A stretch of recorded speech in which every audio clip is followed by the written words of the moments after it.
To enhance the effectiveness of this subliminal recording, I suggest that you limit its use to once per day.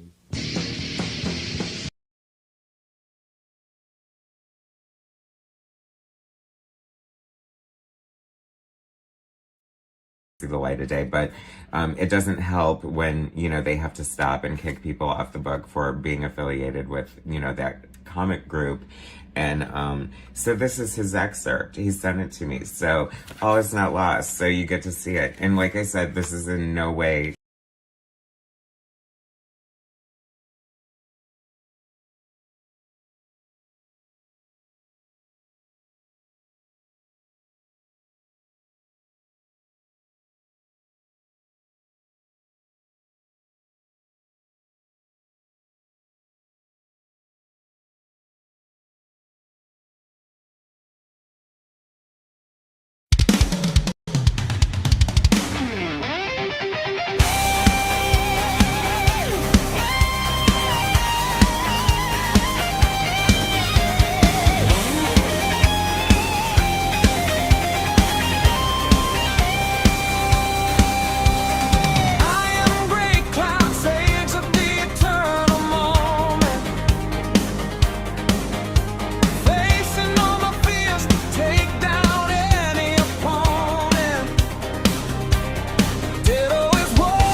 will steal Darren's shine every time.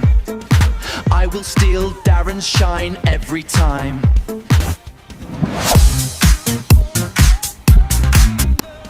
Let's go!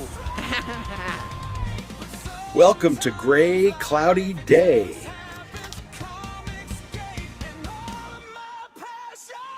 And so eyes see. The function of eyes is not only seeing, but to see in and to see out. That's what the eyes are the doorway to the soul. And so when you engage the realms of the kingdom, you're looking to the soul of the realm of heaven, the realm of heaven. Meditating with the sages and seers, look aside, there was nothing to fear. By the Holy Ghost drawing us near, Kundalini finding us here. Dwell in a realm that is so unseen, bound by the sound of the seraphim.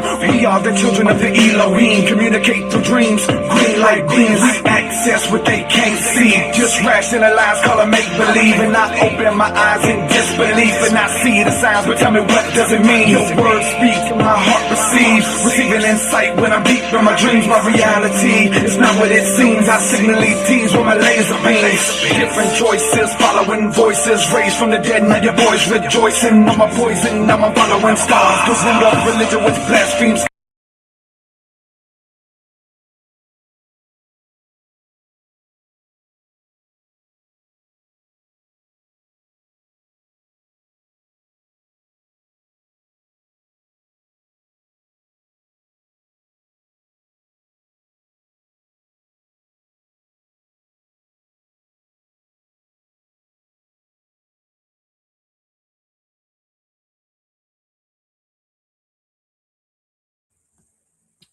Hello, welcome to Sunny Days with a Gray Cloud. I'm fucking Gray Cloud. I'm the Gray Cloud, sage of the eternal moment. Enjoying life today completely without alcohol for 28 days now. Gonna try to have some fun. Y'all just hold on a minute, damn it. Forgot I had that kind of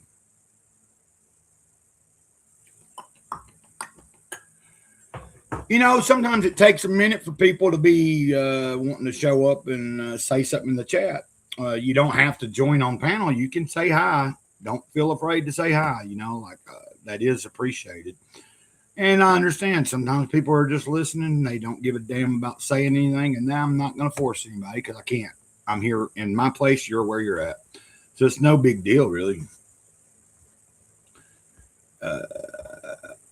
And let's see. Let me plug it. Hold on a minute. I'm just going to kind of roll with it, see where this goes, what happens. If nobody shows up and we don't talk about, I've got comic books we can talk about. Look at my damn wall. I obviously like comics. But just because this is a comic script does not mean that we can't talk about just about any fucking thing. And if you're tuning in here and you're used to my devotional videos, yes, you don't hear it. You're in a live stream setting here, and understand I'm a 52-year-old person here, and I'm subject to say certain things. I'm subject to do certain things that somebody might not be aware of because they only see a certain type of content.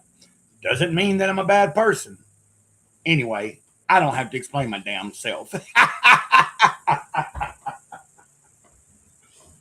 So,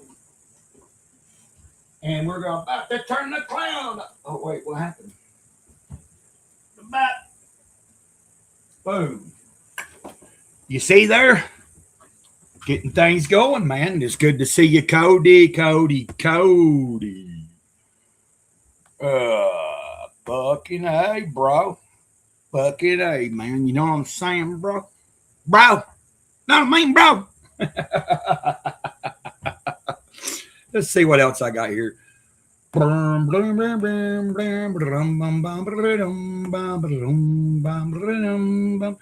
just love this here today, but it doesn't help when they have to stop and kick now, people why is off it not the book for being affiliated with I know. That comic group. And so this is his excerpt. He sent it to me. So all is not lost. So you get to see it. And like I said, this is in no way see the light of day, but it doesn't help when, they have to stop and kick people off the book for being affiliated with, that comic group. Yeah, And, that comic so group. Now, this is excerpt. He comic sent it group, to but me. it's, So all is not lost. I don't So you get to understand why see it. Dr. And Ben like would I be said, this is associated in with no any way comic see the group light at of all, day, but any comic it group. doesn't help when, they have to stop and kick people off the book for being affiliated with, that comic group. And Okay, let's so this is his excerpt. He sent it to me. So all is not lost. What So else you we get got to here? see it.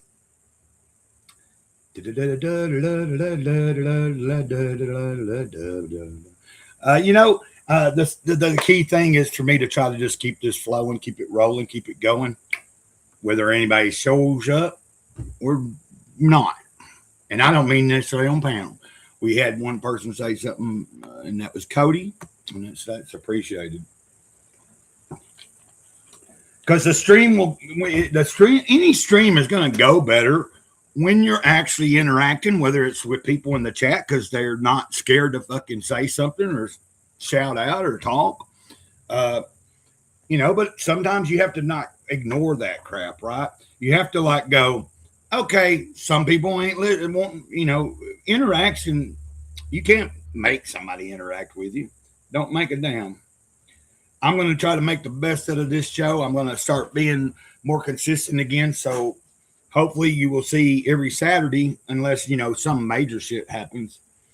And I'm not setting myself up for failure, but we know that I have fumbled and made the bad choice time and time again, but I'm in a lot different place today. So this is my first step in trying to get back to consistency, meaning if I can just keep up with one scheduled weekly fun stream called Comics Group, then that'll be moving in the right direction again. But, I like to stream just randomly, but on the back burner, I am working with somebody that is offering me some advice. Okay. Cool.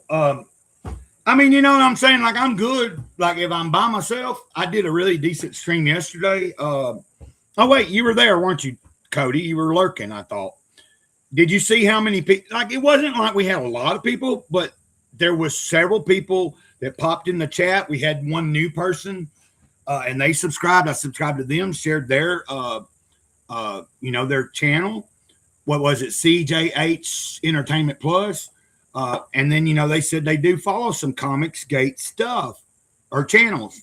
Lo and behold, I was in FFS chat last night for a brief moment before I came over and watched Bootlegger Comics, and his guest was Scribe.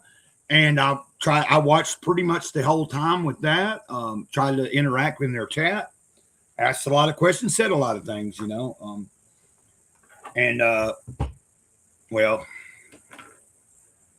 is what it is. So, but what I'm saying is I was in the chat on the FFS, and the new person that I subscribed to, and they subscribed to me yesterday, and I dug what they were doing. Now, I did get a copyright claim that live stream won't be presented in 2 territories, and, it won't be monetized. Well, I ain't making money anyway. And I had this discussion with someone. I had over a 4-hour discussion starting yesterday before midnight, going into about a little after 3 this morning. So in a lot of detail about a lot of stuff, but I was like, I'm not worried about monetization. There's other ways for people to support. There's other ways to create things to eventually have some.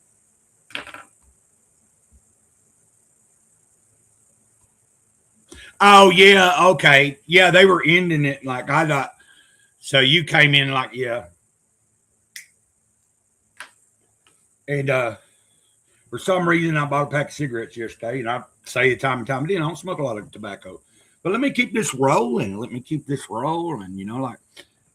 tried to create something a little bit new today, and that's how you saw that little intro that I did.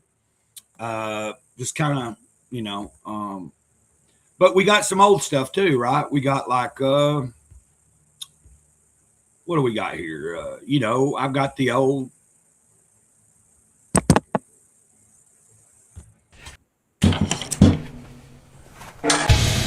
We are having a comic strip. We are having a comic strip. Comic strip. Comic strip. Comic strip. Comic strip rules. Comic strip. Comic strip. Comic group. Comic group rules. What can it do for you? Women can be a part of comics group also. Have a laugh at our expense. Everybody is welcome here at Comics Group. Time to dance and let these heroes fly. Woo! Look at them go. Okay. Boom. And we go over here and we go boom and we go boom. And then I'm back. Whoa, yeah, you know. Son of a bitch, or hell, far fuzzy. Anyway, you know, I'm very grateful today to be alive. I'm grateful to have another good day going on so far. Now I'm not going to think so far ahead that I'm not going to worry about how long do these days last, because life happens and there will be days that aren't as good as others. And that's part of life, right? You know, that's just part of it. You know, I just want to have a fun stream today, another fun stream. Now, if some other interesting topics are brought up, that's fine too.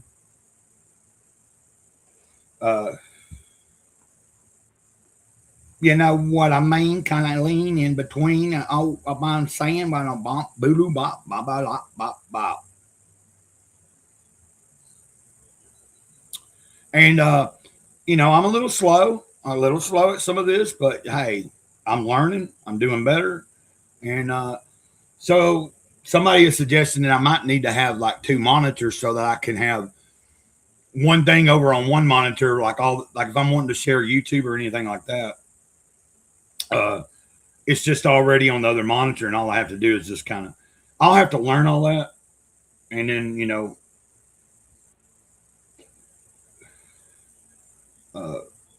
and you know, maybe nobody. Oh, and by the way, I just dropped. If you know, I don't think there's but a couple of people listening or watching at the moment. We might not have a lot of people fucking show up. That's fine. I'm used to that sometimes. You know, like some of the people that are in the Comicsgate community, they're either streaming on another stream. They might be in a chat. They might still be asleep because a lot of people are like late night owls. And hell, like I said, I was on a I was talking to somebody for like over 4 hours, and I didn't get off the phone till like a little after 3 this morning. Give me a second. I got to go use the bathroom real quick. So what I'm going to do is let's play something real quick, just for convenience sake, so that it's not just dead air here. Maybe I'll do this again.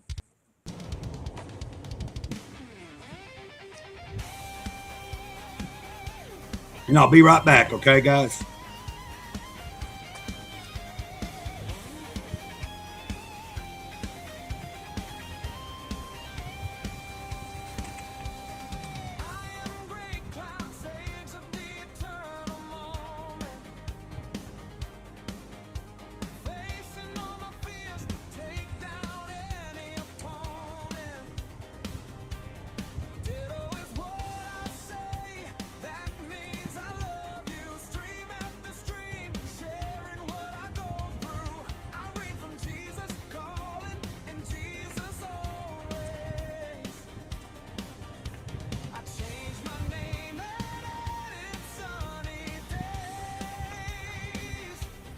I will steal Darren's shine every time.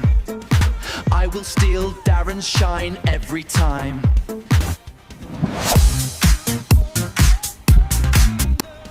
Let's go! Welcome to Gray Cloudy Day.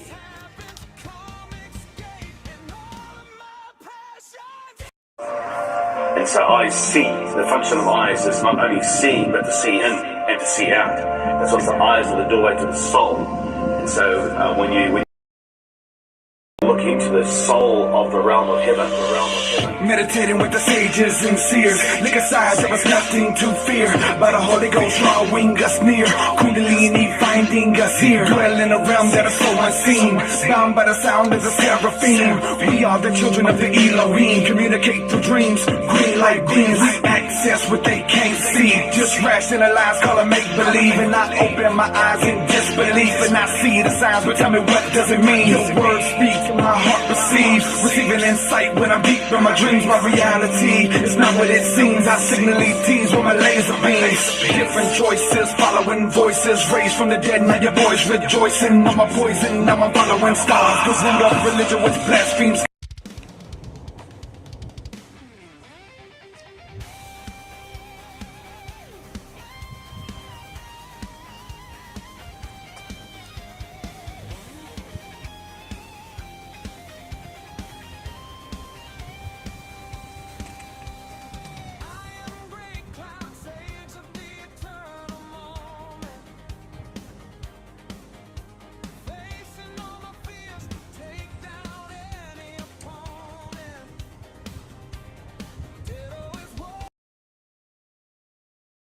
And I am back,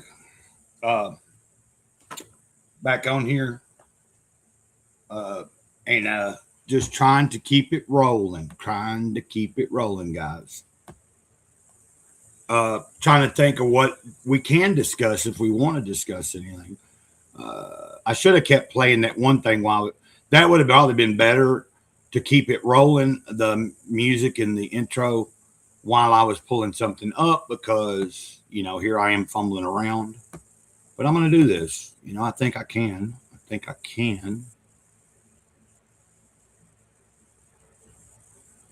Let's see.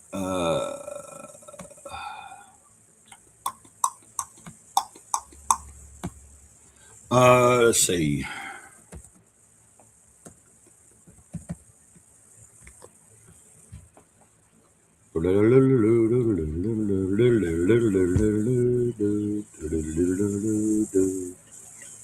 Okay, I'm fumbling around a little bit slow here. So I guess what I need to do is give me a second.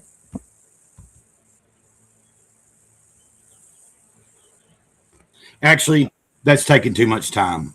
And we have somebody. Hold on a second here. Let me see here. What can I do? Oh, hell. Trying to think of something funny to put up.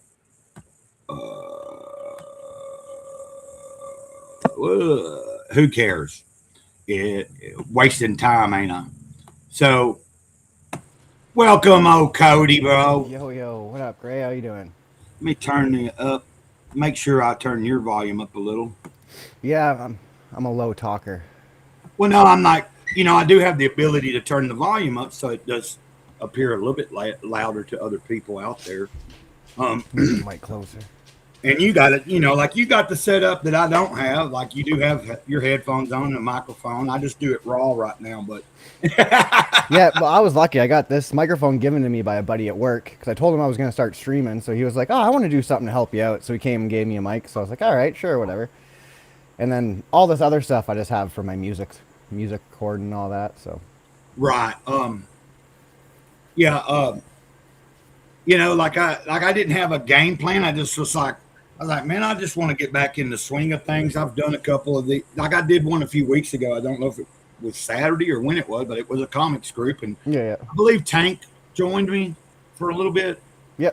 I think I was tuned into that probably. You might have been in the chat. Yeah. You know, like, I don't even remember. I just know that since I've been sober, I remember doing one stream and naming it a comic strip. I'd have to look at my own shit, you know, to even know. And then sometimes I forget that sometimes it takes time. Like I get a lot of people, they don't even, like, even if I've scheduled it, like I scheduled it. And then some people are like, they don't get a notification. And when they do get the notification, I've already went live and it's like, yeah, I've gotten notifications for people and it's like, oh, like Dr. Ben's live, and I click on it and it's like the stream just ended and it's notifying me that like, he just ended the stream. And it's like, okay, YouTube's weird like that. We need consistency. Sucks. it seems like if you're just streaming straight through the app, like maybe doing a solo or, you through the YouTube thing, you can stream with one other person, but you have to set it up in advance and they have to say, yeah, I want to do it. And it's like, Yeah. if I really want to have people on here, this is the best way to go. And Yeah, I think it's just a matter of like finding that consistent time, and then people can kind of work their schedule into that. Because it seems like because Will's trying to do like the power lunch every Saturday now, like Saturday afternoon. Oh, is he like, doing that right now? Or no, he did that earlier today.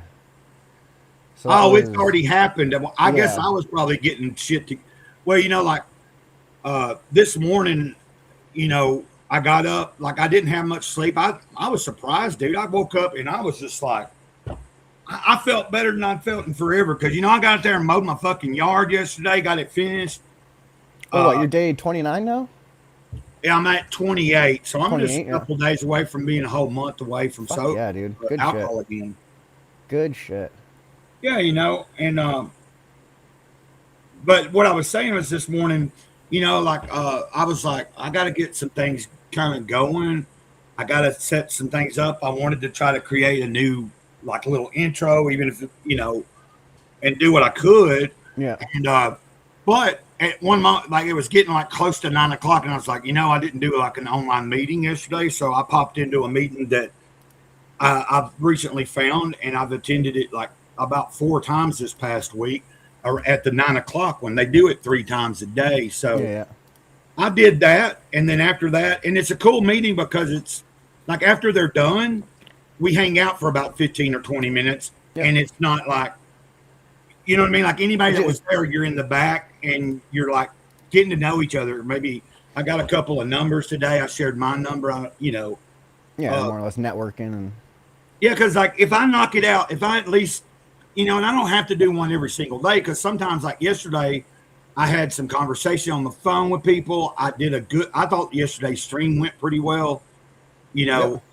like just what I was doing and having a good time. And when people started showing up, it was like the interaction in the chat means a lot, Yeah, it helps definitely, especially when you're by yourself.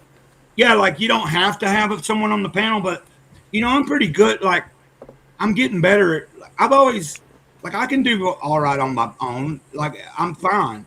Yeah. But I'm trying to like not have a lot of dead space and shit. That's why. And I think I did pretty well yesterday, and it didn't really have too many moments.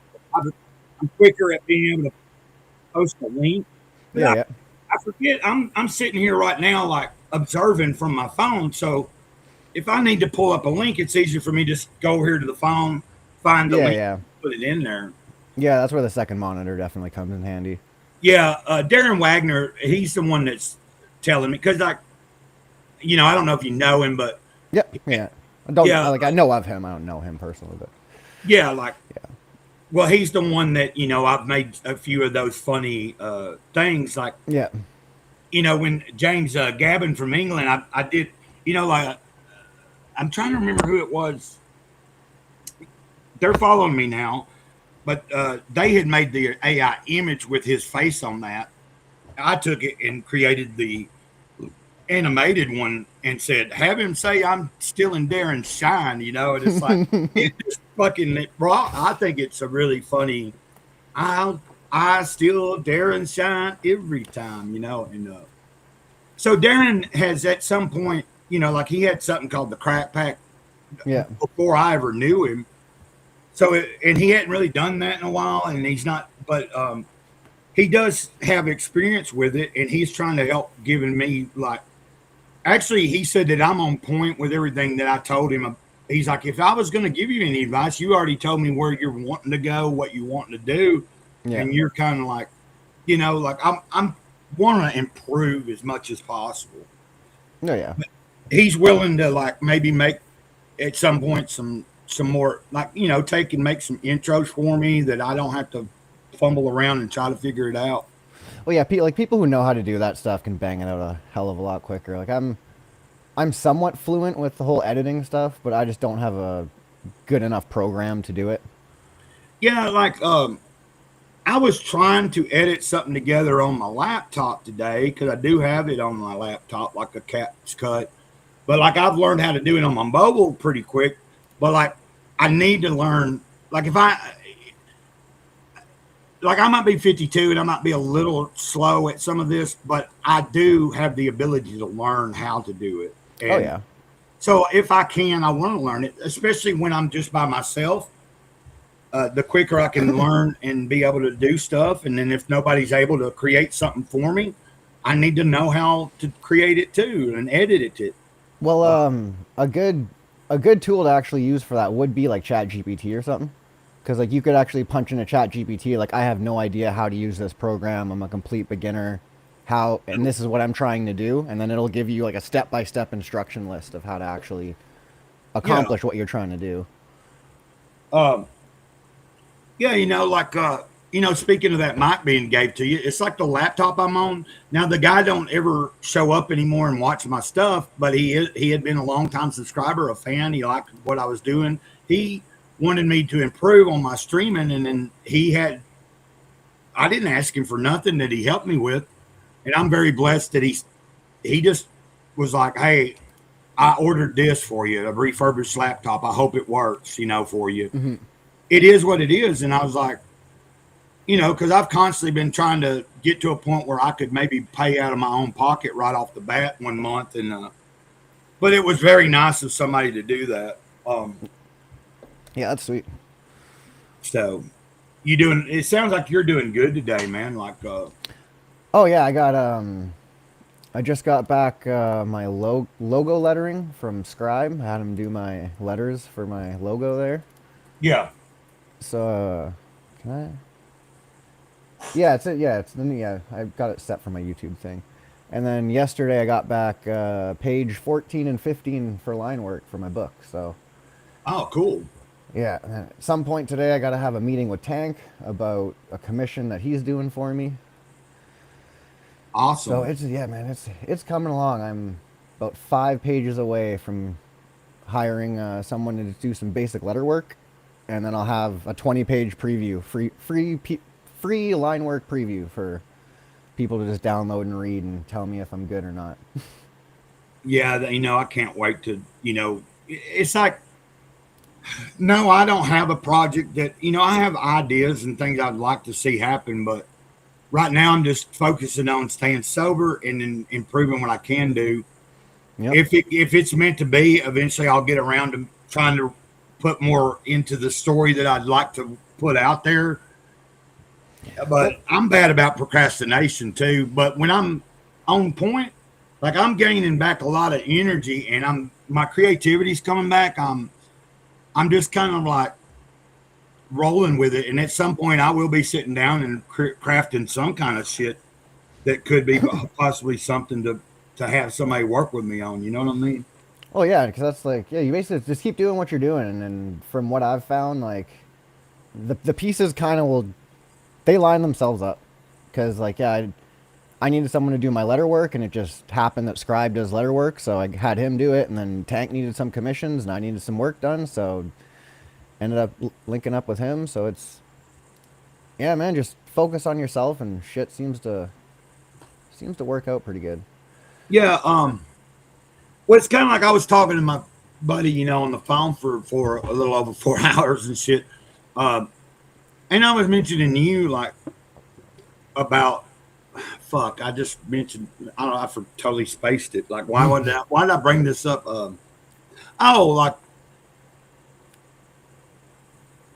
Anyway, I don't know. I had brain fart, damn.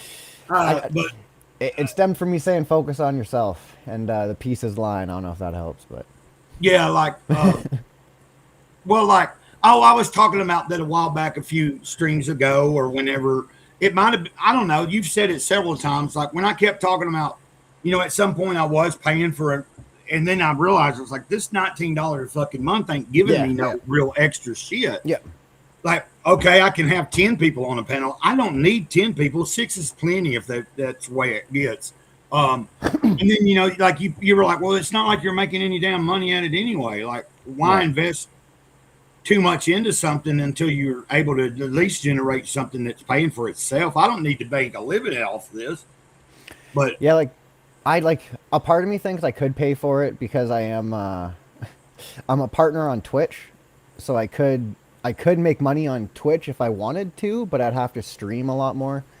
Yeah. Because like back in the day, I was doing video game streaming, and I started building up a little following, but they were just all like kids, and it got to a point where I'm just like, do I really want to sit around and play video games and talk to a bunch of kids in my chat all day? Like, it's yeah, and like well, we had a lot of discussion in that conversation.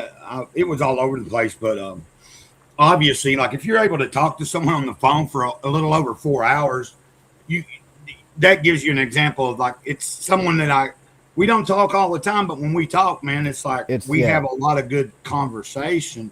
Yeah, there's 10 different times of okay, I got to get off the phone now, and then you start into another conversation. Yeah, that's how it was. 45 minutes. Yeah, we were both just. It was just like it just kept flowing, and then we'd circle back around, and like we'd remember something we'd forgot about earlier on when we was talking about it, and it's like I don't know, man. It's like because we were talking about. I was like, man, even if I was to be offered, like if I was able to accomplish having 4,000 watch hours in a fucking year, and YouTube was like, hey, do you want to be part of the program? I was telling him, I don't really care to be monetized because then you're like, because the amount that you make off of monetization is so small anyway, unless you're a huge channel having, I mean, thousands and thousands and thousands of views every single day. Yeah.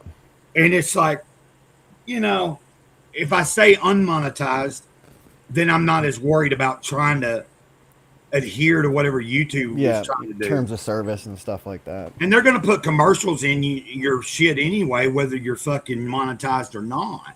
Yeah. And then I was discussing the whole idea of like I'd rather like create some type of merchandise that if somebody wants to contribute, you might not make a lot of what you have. But if I can create an online store at some point because someone has helped me create a few things that would be cool on a shirt or stickers, then I can open up a store, and then that's a way to make a few bucks off every sale and put it into an account to be going towards improving what I do here. And it's like when someone can get a tangible product, and I know a lot of people are like product, but I'm saying if there was a cool design for a couple of shirts and stickers, and we were also talking about how some people will be creating their shirts and opening up a merch store and then wanting way too much for the shirt, and they're not even well known. Yeah. Like, you know what I'm saying? Like, that's why I like Vasilis's stuff.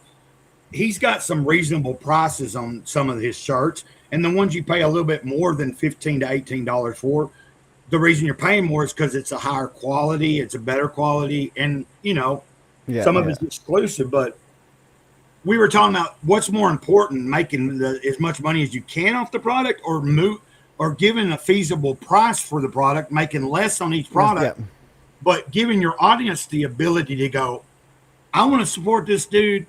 I'm going to buy a shirt because it's not that fucking expensive. Yeah, like the way I look at it for me personally, like you almost want to operate at first at like a deficit, right? Like you don't want like you shouldn't really be focused on trying to make as much money as possible at first. You should be focused on trying to spend money to get as much eyeballs on your product as possible and making sure your product is as good as possible. Yeah, like like we were talking about, it's more important to have it in a good price range for the audience. And then especially when you don't, like if you don't have a huge audience and you only have a small core audience, you got to think about those people that have been supporting you the whole time. That maybe they're not always here, but when they show up and they're really cool about supporting me, Yeah, there's some chill people in this space. You even have some pretty chill people that just hover around you personally, so you seem to have a nice little network going on.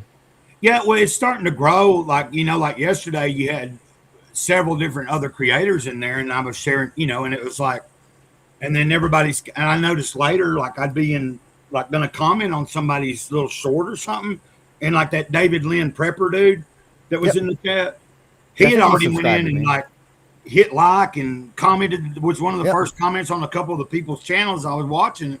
I think he commented on one of your things. Yep. Yeah. He subscribed to me, commented. He found Yeah, a and I video was that like- nobody commented on. And he commented on it. I was like, oh, what a nice guy. Yeah, like and I need to get with, like, I've got to email him because he did give me his email. Like, I just haven't got around to it yet. So, you know, it's like, and a lot of the, like, some of the people that I'm meeting, smaller creators, is coming through the Off Topic show, you know, and he's a bigger channel. He's like, I mean, it's not big in the grand scheme of things on YouTube, but 250,000 subscribers is no joke. You know what I'm saying? Yeah. And he's very open. Like, he's a real accessible person. I've talked about him numerous times. Yeah. Matter I of think fact- you share his tweet, his link sometimes too. Pretty sure. Yeah. Yeah.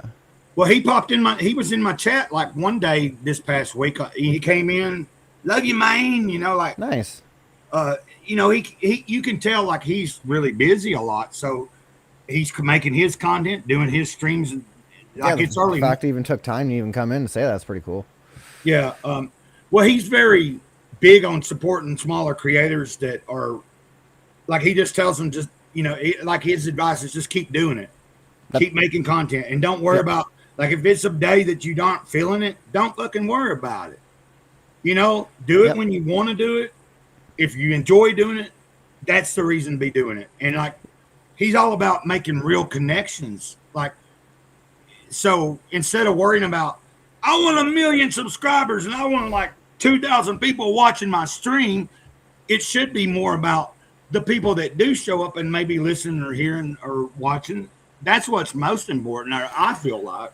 Yeah, I'd rather have a smaller community of people who interact with you than a large community of people who just sit there and, you know, don't do anything.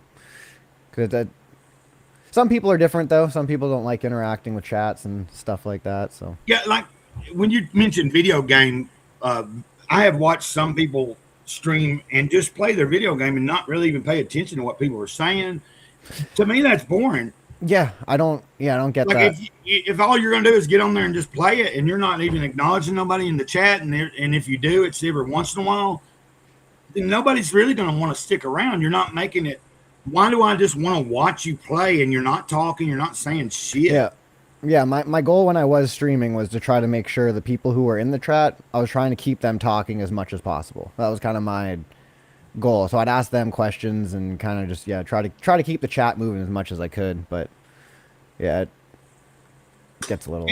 It is frustrating because I did set this up yesterday. I posted it in the DM group, but you know, I'd already said this before you joined. Like, there's a lot of the guys that do their stream. Like, some of those guys stay up all night long and then they sleep half the fucking day. You know what I'm saying? Like, Yep. So I don't know what makes some, and of course it's Saturday and people might be out doing shit, you know. So I'm not worried about it. You showed up. I'm glad you're here. You know, it's like, I figure, hell, we're not even at an hour yet. You know what I mean? It's like, sometimes that's what it takes. Like, I don't know about you, but when I first started streaming and I was just going solo through the app on my phone through YouTube, not using any of this kind of shit. Yeah. I'd get so frustrated if in 20 minutes, like, if there wasn't but two, I could see two people fucking watching, but they weren't saying shit in the chat. And I, like, 20 minutes goes by and I'm like, or like sometimes I'd get on there and nobody be there, and like, I'd get frustrated and just end it. And I finally started understanding, the longer I just stay on here and keep flowing, whether anybody's watching or not, eventually somebody will pop in and you'll catch someone's attention. You have to learn to just do that. Yeah, that's more like looking at how many people might, whatever that counter is telling me that's watching or listening, it sometimes is so inaccurate. Yeah. You ever notice that? Yeah, it'll be off. Like, there'll be times where I'll be in a Hey, chat. there we go. Oh, there's CJ. CJ, it's good to see you. It's like, I'll be in a chat, I'll see two other people in a chat, and it says there's only one person in there. And it's like, I can see there's 3 people here. Like, so yeah. Yeah, I know. Like, and then the numbers will go up and down for me. Sometimes there'll be 5 or 6 people there, or even more, like up to 10. You know, like a few years ago, I did have some streams that were like in the evenings, and hell, I remember a few different times having 30 or 40 people pop in, and it was like, that's when I started moderating people because I would get I was getting some people popping in and trolling because look at this fucking old dude being all fucking crazy and whacked out, and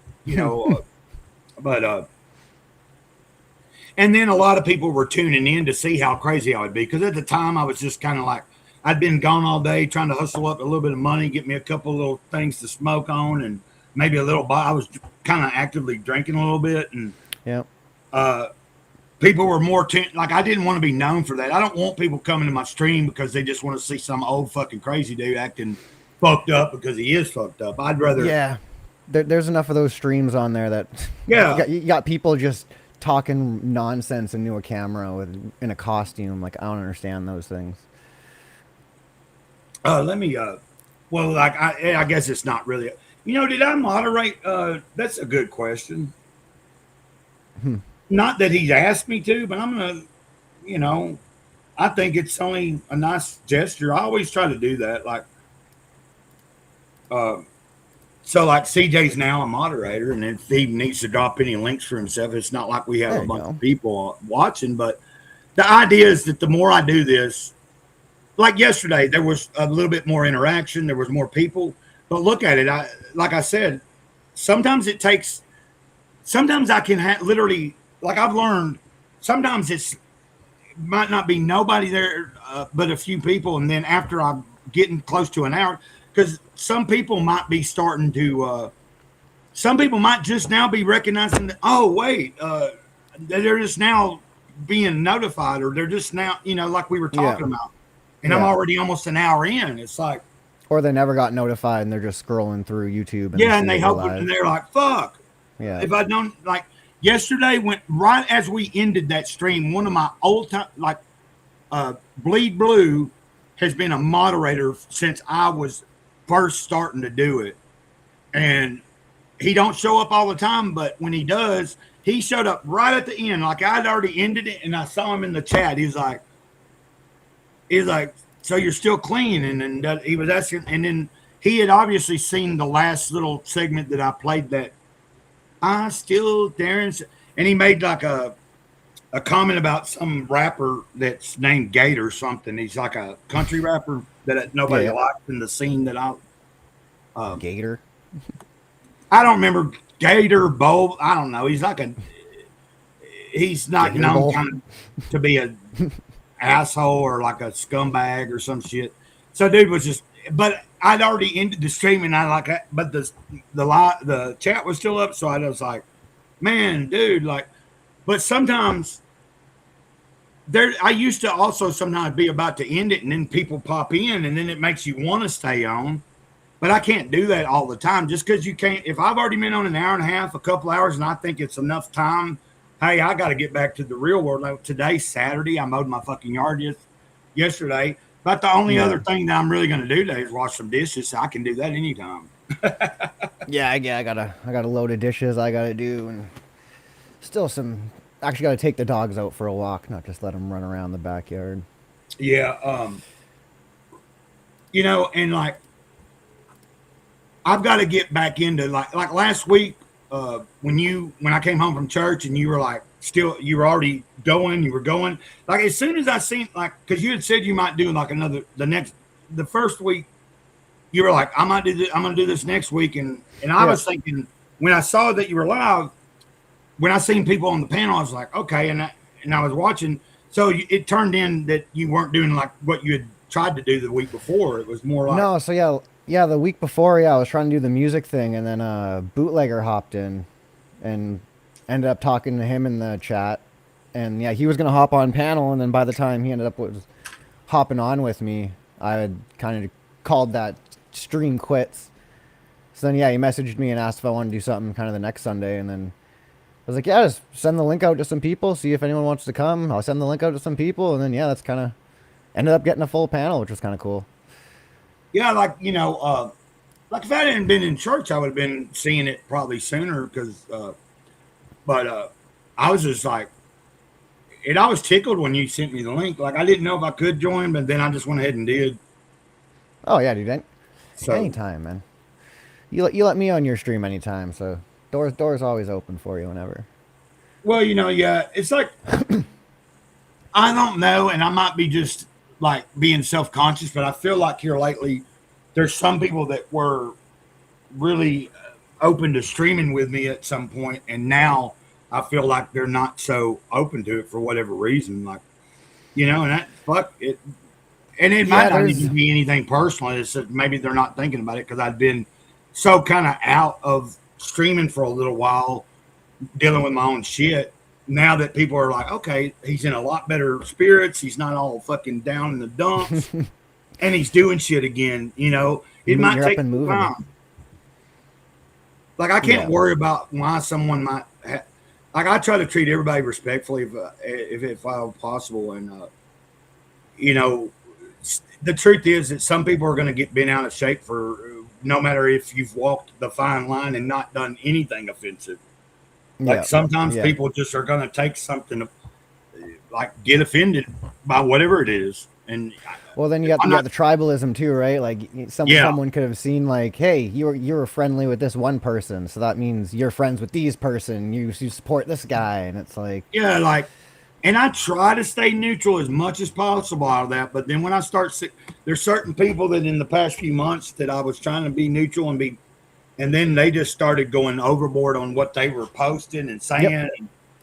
And I'm you know what? Fuck this. I don't care to fucking follow you no more. I don't care to interact with you. Yeah. Yeah. I ended up having like during the drama debacle, I've probably unfollowed like 12 or 13 people now. Like it's like, man, and I'll refollow them again. Cause everyone, I don't know, man, the shit's going to be, it's going to blow over. People are going to get back to normal stuff to talk about. Yeah. So it's just a matter of waiting for it. Oh, Tomcat showed up. Tomcat, you're actually right on time. I've been going about an hour, and it's just now. It looks like people are now starting to kind of. Yeah, you called it. Yeah, sometimes it takes a minute, That's why I'm learning a little bit. Like, I went ahead and went live, but I was like, fuck, for about 11 or 12 minutes, I just kept playing like the song or the intro or whatever. And I understand that's kind of part of it too, is that sometimes you want to kill about 20 or 30 minutes of just that kind of stuff, or, however much you do, trying to just wait for people to like start showing up and, yeah. So what do we need to talk about? Is there anything we should talk about? Let's see, what is this? I kind of have to rebuild my own brand because I struggle with the live streams. I used to stream all the time. I'll design a thumbnail and boot up a stream, and but then I suddenly lose confidence. And that is another thing too. That's the one, like me talking about earlier when I first got into it. I'd get so I would be so impatient that if I went live, if within 20 or 30 minutes it was not doing what I wanted it to do, like audience wise, it's like, well, you got to learn how to be patient. You got to wait on them people, like we were talking about, notifications aren't getting sent out always as soon as you're going live. Even if you schedule something a day or two in advance, even a week in advance, maybe you thought you gave a fucking enough notice. It just takes time, And Tomcat said, had to get some groceries and prep dinner for later, doing some work online to make a few bucks. Hey, that's groovy, bro. That's groovy. Damn right. And like always, I do have the link for people to join if they do want to come in. And no, I totally agree with CJ on this because 100%. I'll get back in the swing of things, especially when I'm in sobriety. But if I start drinking again, that's when you stop seeing me making even videos daily. I fall off the wagon of keeping up with anything, not streaming. And then when you try to come back, it takes a little bit of time for people to realize, oh, they're back on they're back on point again. Yeah. Yeah, see, like Tomcat just said, I caught this by chance, no notification for me. Yeah. And that happens to me. Like sometimes, like you said, like a stream has already ended and then I get a notification for it. Yeah, that was yesterday when Bootlegger went live. Like I didn't, my phone notified me that they were live. I click on it and I see it's already like an hour and a half in. I'm like, Okay. Well, the only reason I knew about it is I had been conscious of the day before. Okay, 8 o'clock my time or 8 o'clock. That's when it. Yeah. And so I had every intention that if I was active online, whether I was, like I said, I was in the FFS chat before. And matter of fact, shout out to CJ. Like, you know, he said yesterday that he was following some Comicsgate stuff. And then I was in the chat and there he was. I was like, fuck. Now, Yeah, I've I've not seen really CJ ever around. saw him before. And if I did, I just didn't remember. But, yeah, and like Tomcat said, like some people have the bell fucking, and they're still, and that's on YouTube's end. That ain't our end. You know, like we don't, like I'm not the one sending out notifications. That sucks too. I don't know, man. I'm partly in the conspiracy camp still, where I think YouTube hides Comicsgate related stuff. Because they've been doing it for, they were doing it years ago, and I don't think that ever really stopped. I don't think anyone unpressed that button. So yeah, and I know this put is you in a called group. Comics Group, but like I said, Yeah, we're just talking, we're just hanging out. The more people, if somebody pops in and they are from the Comicsgate community or comic book community, independent scene or whatever. Matter of fact, Tomcat does collect. At one point, he did kind of show me some of the boxes of shit he has. Like he has Nice. like some long boxes and like, you know, like a lot of stuff from the years that he was collecting. You know, yeah. because matter of fact, if he, you know, if he pops in, maybe that's something he could do is show us just, you know, show me your the box. boxes. Yeah, like hey, I want I'd to be see happy every about single that. page in every single book. He says, Yeah. yeah, I guess it's not necessary for me to pop it up on the screen every time. It happens a lot of channels, even mine. I had someone ask me why I took a year off. I make videos almost every day. Yeah, you know, it's like the fact is sometimes life happens and, you know, you have to tend to whatever it is you're tend to do. Yeah. And I just said I didn't have to put that on the screen, but I try to be attentive to people. If they're going to take the time to, because I think, like, if that shows people that you're paying attention. Now, if we were to have like too many people constantly, if you had like a lot of like even just 5 or 6 people that are constantly saying something in the chat, it's kind of hard to try to monitor the whole thing, you know. Yeah. When you're by yourself, it's a lot easier because, like, you know, like we're having a conversation and stuff, so I'm trying not to. Yeah, you don't want to cut into a conversation, but you also you don't want to ignore the people in the chat, right? Is that bad? Oh, okay. He was saying talking about the notifications. In other words, someone wasn't getting notifications and they thought he had took a break and he really hadn't. Like people are asking, like, why? Where have you been for a year? And he's like, I'm still making shit every day or as often as I can. Maybe it's not every single day sometimes, but you know, if you're actively making at least you know, even if it's just one video a day or like or a few times a week, a short, even just a short, right? Yeah, anything. So that's what I need to start doing. I need to start actually. I've got 4 scripts that I'm working on for like actual like topical videos. Like one of them's about how accessibility has kind of just killed entertainment, and like the companies trying to make a product for everyone ends up with a product being made for nobody, or like speaks to nobody. And then I got like an AI video I'm working on. I've got a video on like world building and stuff, but it's like I just need to lock in and actually get them done. Is there anything that you find interesting that you want to pull up or something and share? I mean, you know what I mean? Like, I'm just asking because, like, you know, I don't know. Like, you sent me some stuff a while back, and I've looked at it, but I'm just so slow at being able to. I'm saying if someone joins and they do have a topic or anything, you know, it's always fun. Like, let's explore whatever. But like, I agree. Yeah, I'll store some stuff for next week. If I see anything that's worth bringing up, I'll throw it in a thing. Because if you're doing this next week, I'll hop in with you too. Okay. I totally understand, Tomcat. You being in the chat's more than enough. And we got Cody on panel with me, so that's like, you know, I mean, that, you know, like I figure, like right now we're a little over an hour. if this starts popping off and more people do pop in the chat, or someone else joins us, like from the scene or any scene, it don't have to be comic books, but then it might continue on. But I'm like thinking, okay, when we approach about 2 hours, whether you've had to leave or not, I'm like thinking I'm gonna maybe just personally at a certain point, if it's not popping off to the point where it seems like feasible to just keep going as long as to go.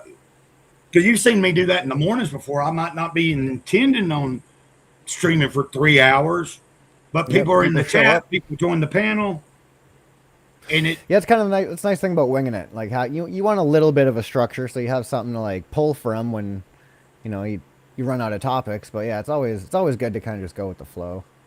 Right. Well, like I've been discussing this, like hopefully maybe next week, if I'm going to set up something for next Saturday, and it might be a different time. I'm trying to figure out, originally when I started Comics Group thing, I was kind of doing it at 10 or 11 in the morning. And then sometimes like people like Self-Destruct or something is not getting up to 12 or 1 o'clock, and maybe, yeah. And I'm not like trying to, this is just like, I understand people have different schedules.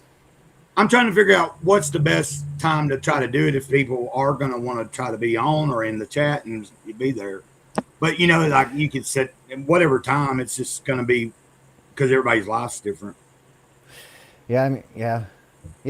Today worked perfectly because, I literally woke up this morning and Will had just gone live when I got out of bed. So I went and got my coffee and then hopped on with him. And Dr. Ben was on there too. What's he doing? It's the power lunch, so it's 11 to 12 for him. Right. So I'd already done my online meeting. I'd been talking to my neighbors, doing shit, and I was just trying to get everything. So I wasn't online trying to even be in nobody's chat or watching shit because I was trying to make sure, hey, I want to have some things together that when I go, I can just start and then kind of have something, to work with. Yeah, and then I basically had an hour and a little bit to get a little bit of chores done, let the dogs outside, and then you went live. So, I mean, this timing works out perfect for me. Yeah, that's how like I cooked like I had something thought out from yesterday, and I went ahead and cooked it this morning, so it's already cooked. And then like right before, like when I was playing all that intro stuff and the song, I was. And I didn't have my camera on. I was actually eating a little bit before I really was going to kick off the thing. CJ is 3:18 in the afternoon. It's 1:19 where I'm at. So where is that? Where's 3:18? 3:18. So that's 2 hours ahead of me. What is that? That's not Eastern. That would be. Yeah, that's not East. That'd be further, right? Yeah, but it ain't quite West Coast either, is it? Because West Coast would be behind me. Yeah, West Coast. Yeah, it's 11. It's 11 for me right now. 11:20 a.m. Right. So I'm trying. Well, CJ's in the chat. He can tell us like what's it. Like it's not really relevant, but I'm trying to figure. I'm trying to like. I'm just curious. I'm like 3:18 p.m. Yeah, I think that would be. I don't think he's in the States then. I think he's further. Oh, I think he might be. Well, he might be in England. I think he might be. That might be across the pond. I don't think he's British though. Well, maybe not England, but somewhere in that, because I know they're a couple of hours. Atlanta. Oh, he's from Atlanta, Canada. Hey, CJ. Cody's in Canada. We are on the opposite sides of the country. Right, but you're both fellow Canadians. Yeah. Hey, that's cool. That's real cool. What can I see? Oh yeah, dude, literally the exact opposite of the. Oh, so you're in, okay. Yeah, I got an aunt and uncle in Newfoundland, a couple Newfies. Oh yeah.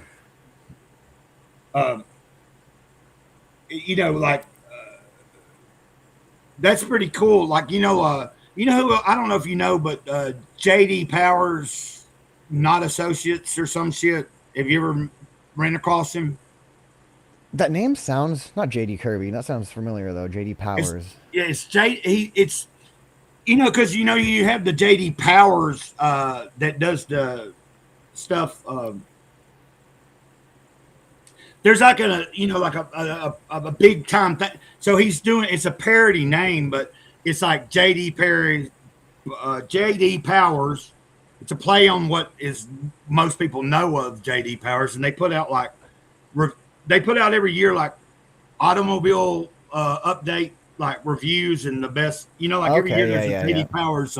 Yeah. So his account is JD Powers not associate or something, and he's in Canada because he's came on once or twice, and then he's in chats sometimes.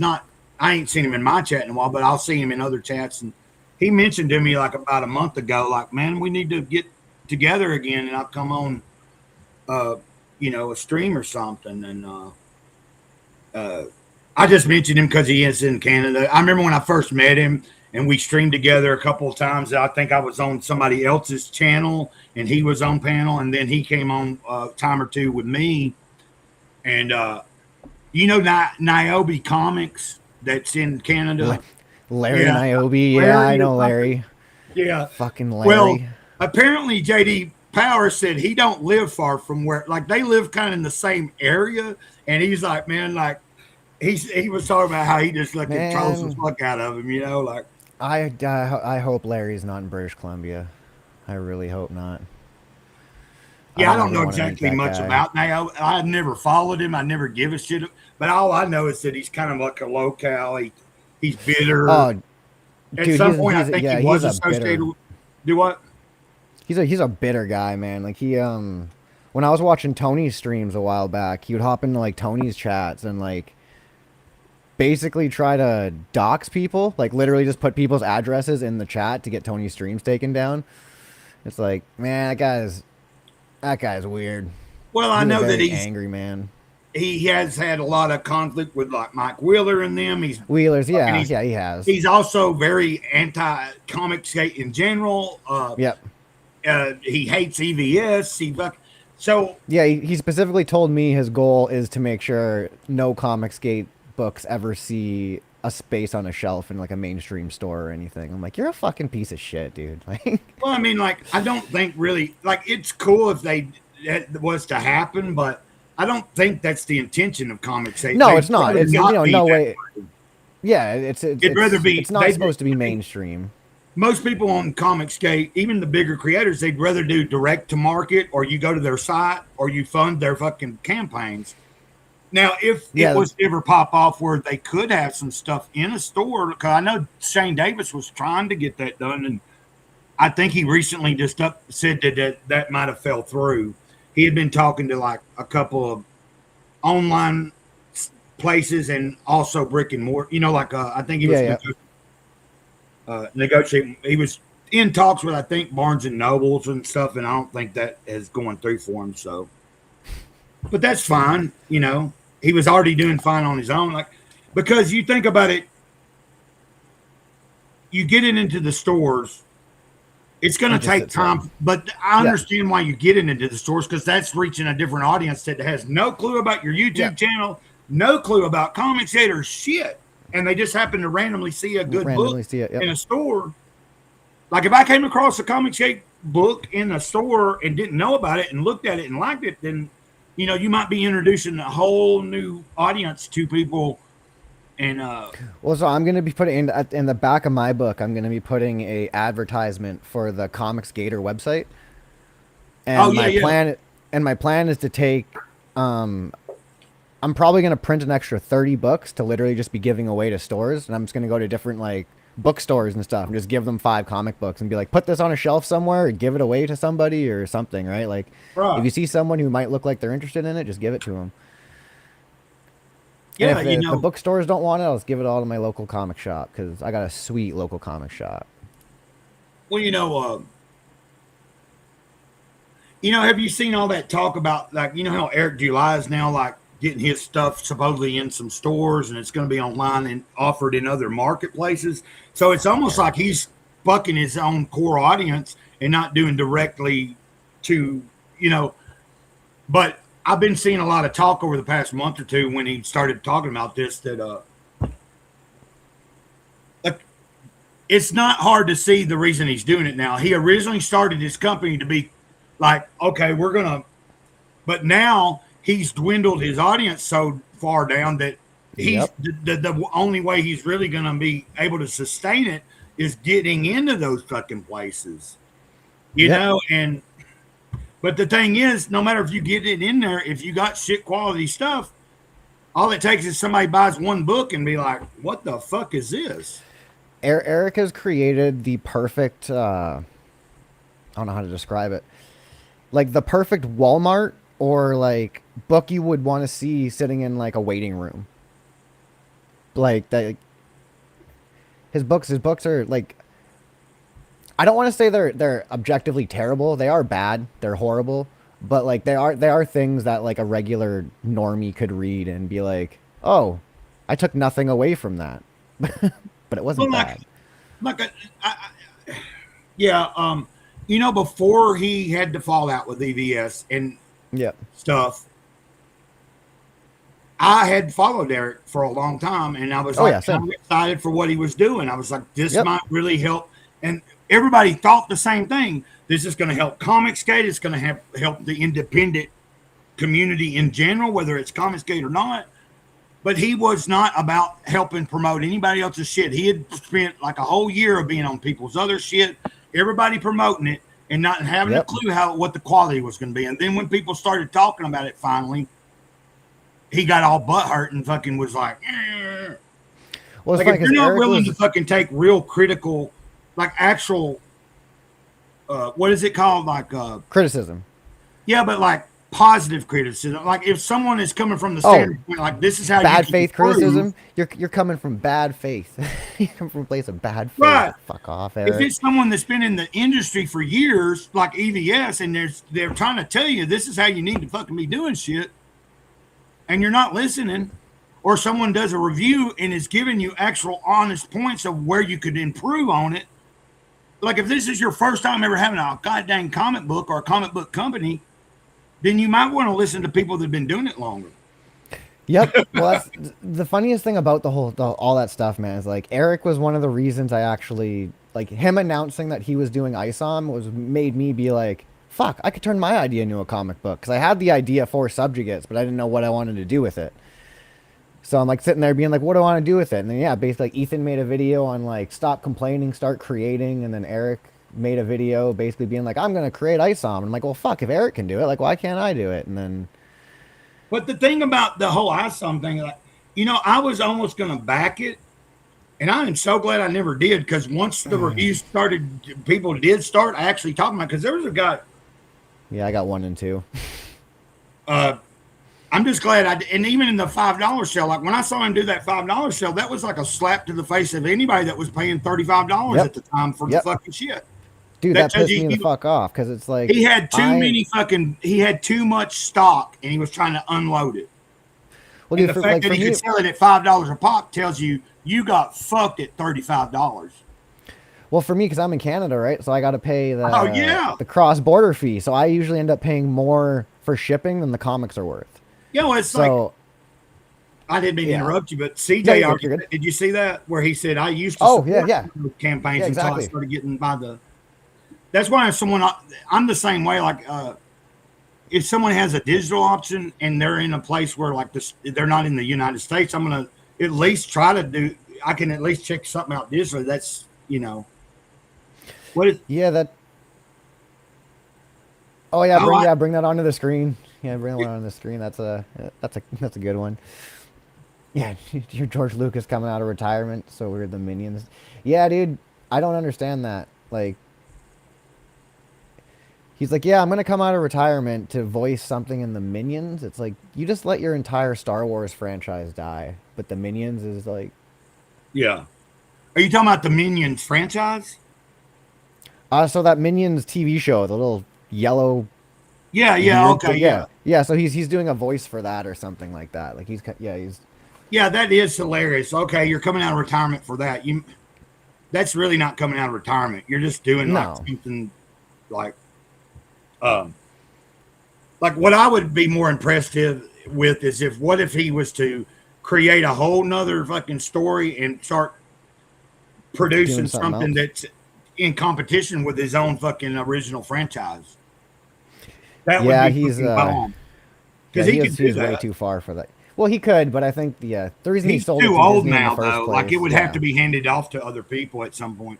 Like, I don't understand why he didn't try to just leave it to the family, and even if they weren't actively in it, they could have still been very gatekeeping over it, like he had always been.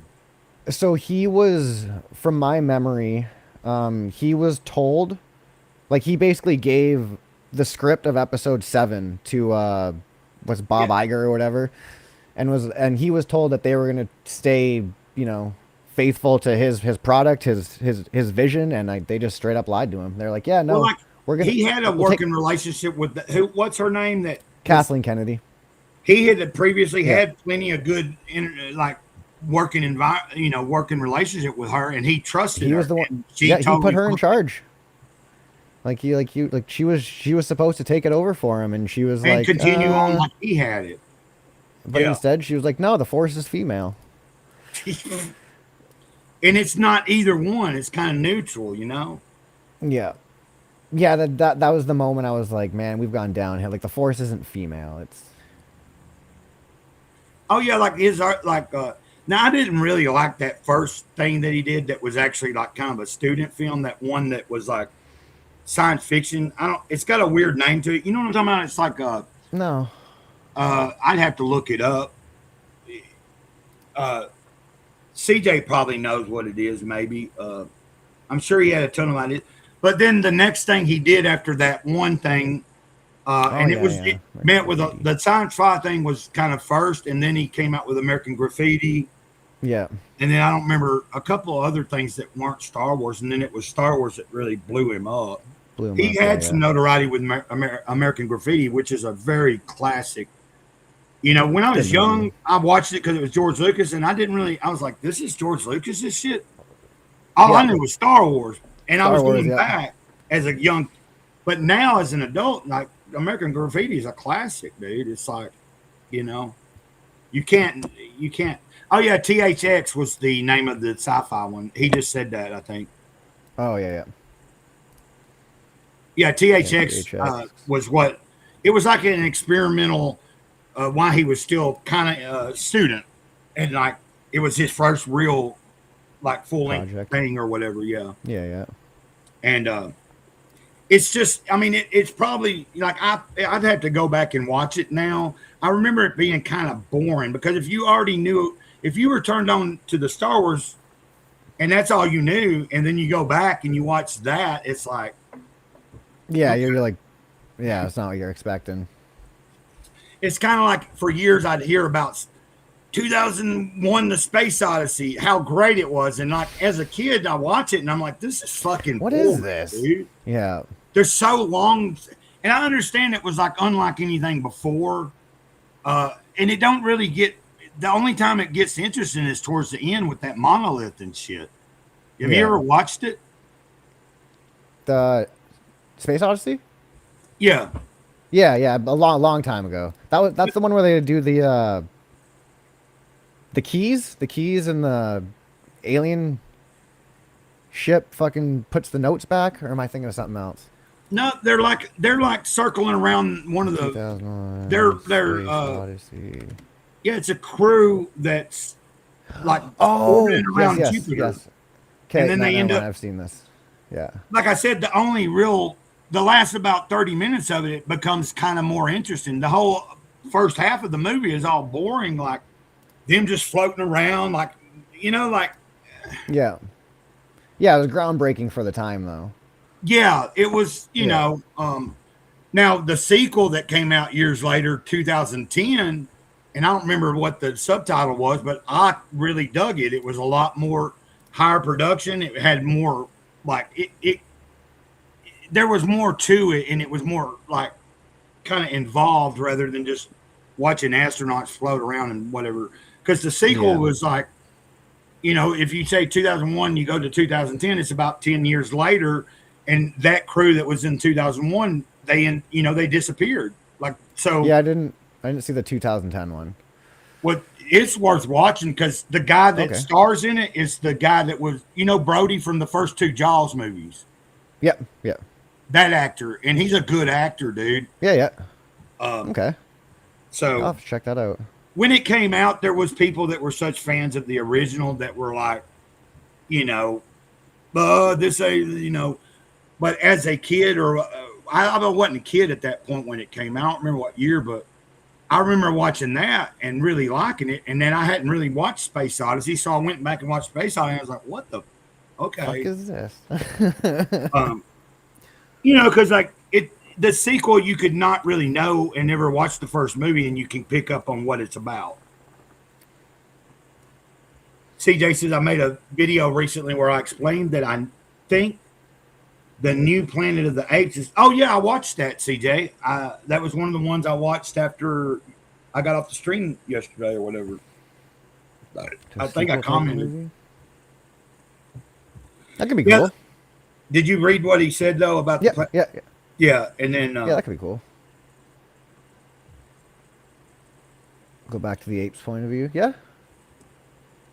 I haven't watched the last two of them that have come out, but well, I have at some point after a while after, but when they rebooted it, I thought they've done a pretty good job, and all the like everyone that I've seen is pretty good. Like, you know, and they have been well received. So hopefully, yeah. I really like Andy Serkis. He does a great job at it, but oh yeah, just never got around to watching the other two.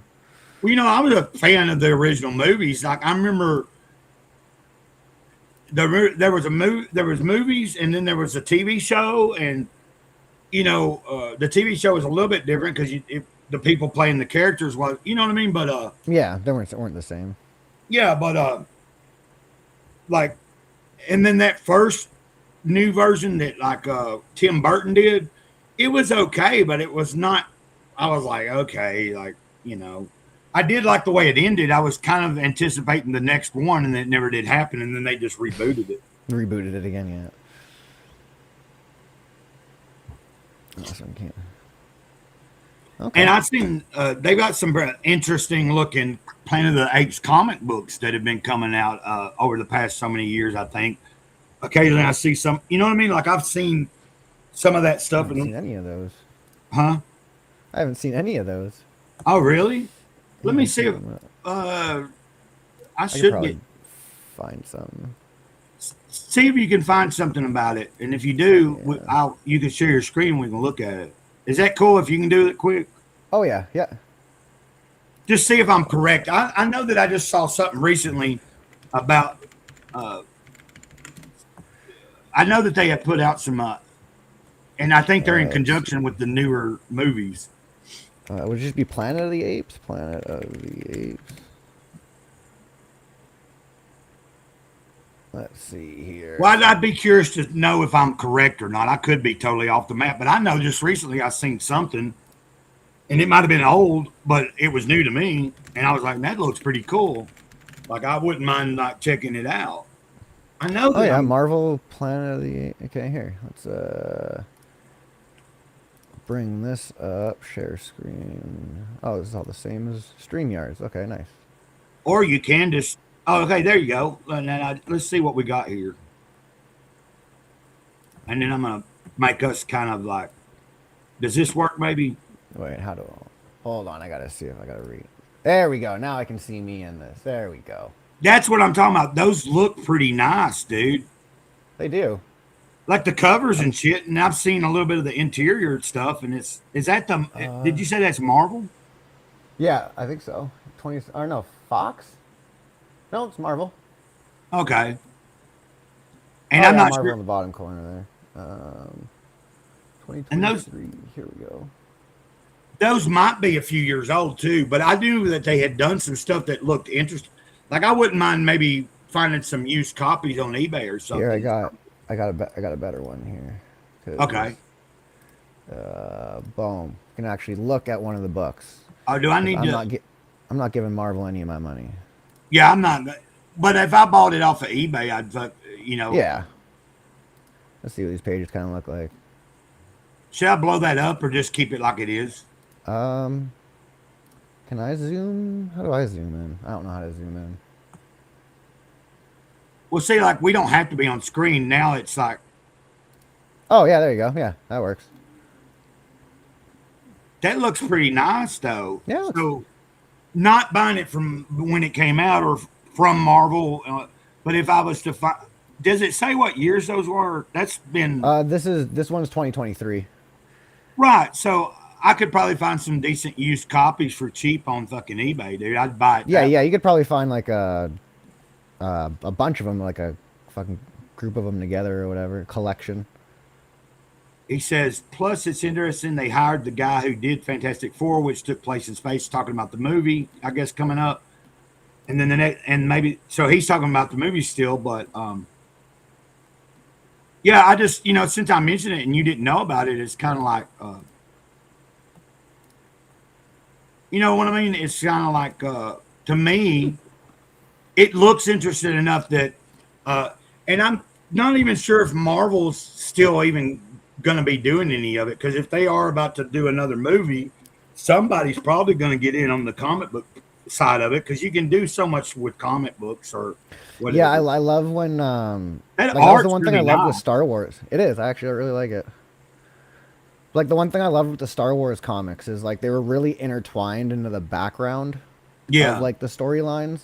So you still get your own stories, but it's within that world and it's adjacent to the main story. So it's I don't know, Right. that type of stuff I like. yeah. Well, like I remember in the early '90s, and Dark Horse first launched doing Star Wars, and while they were doing was they were putting it into comic form. See, you're young, so when I was a kid, they had a comic strip every Sunday.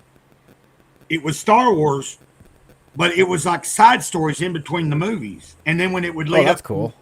and so Dark Horse originally started just collecting all those and putting them in a comic book form.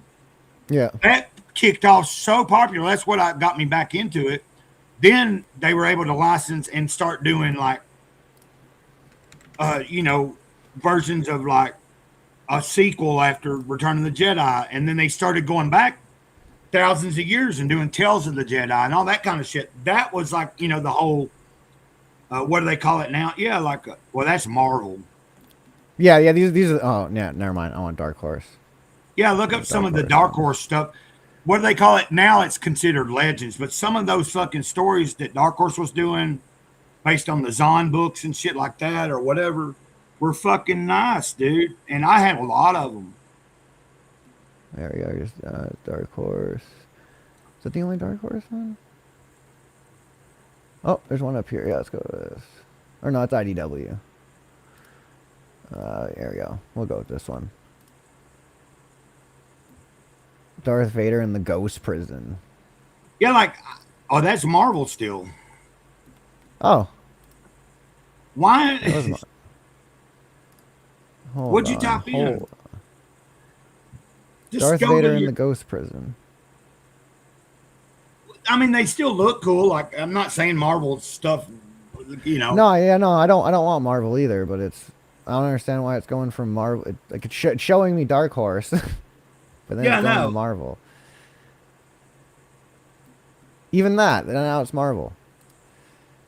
Yeah, because I was a fan of Dark Horse years ago.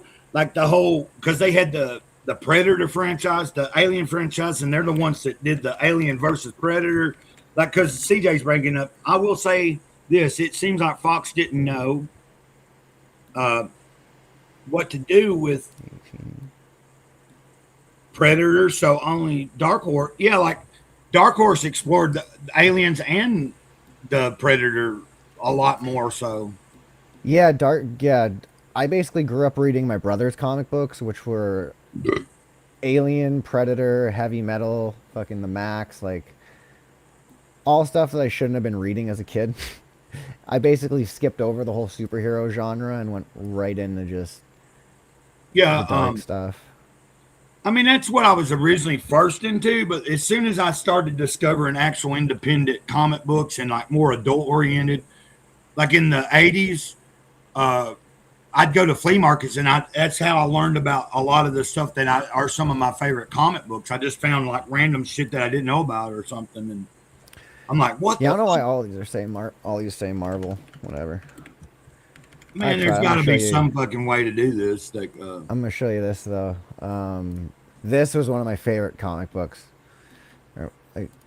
My brother showed me this a few years back. Oh yeah, that is nice. Or is that the one? Is that the funny one? Yeah, it's the funny one. Those are awesome, books. They are fun. They are hilarious. And whoever made these has such like respect for the. Hey, take that back. Scroll back down for a second. Or there's where's that little green guy that was floating? Oh yeah.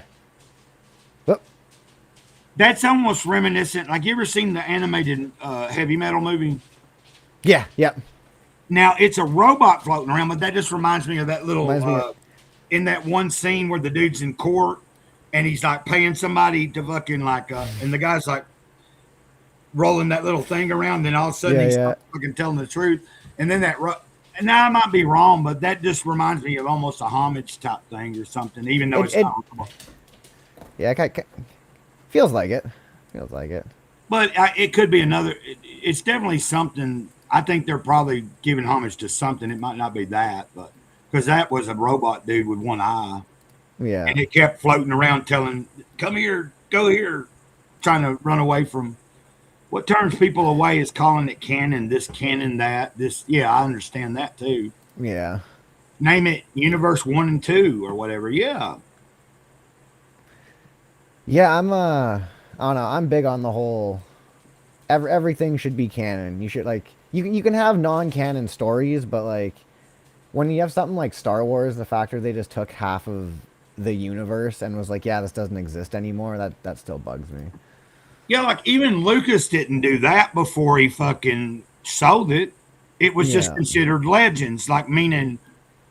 These are not necessarily considered canon, but they were fucking awesome books. And that's when Dark Horse was doing it.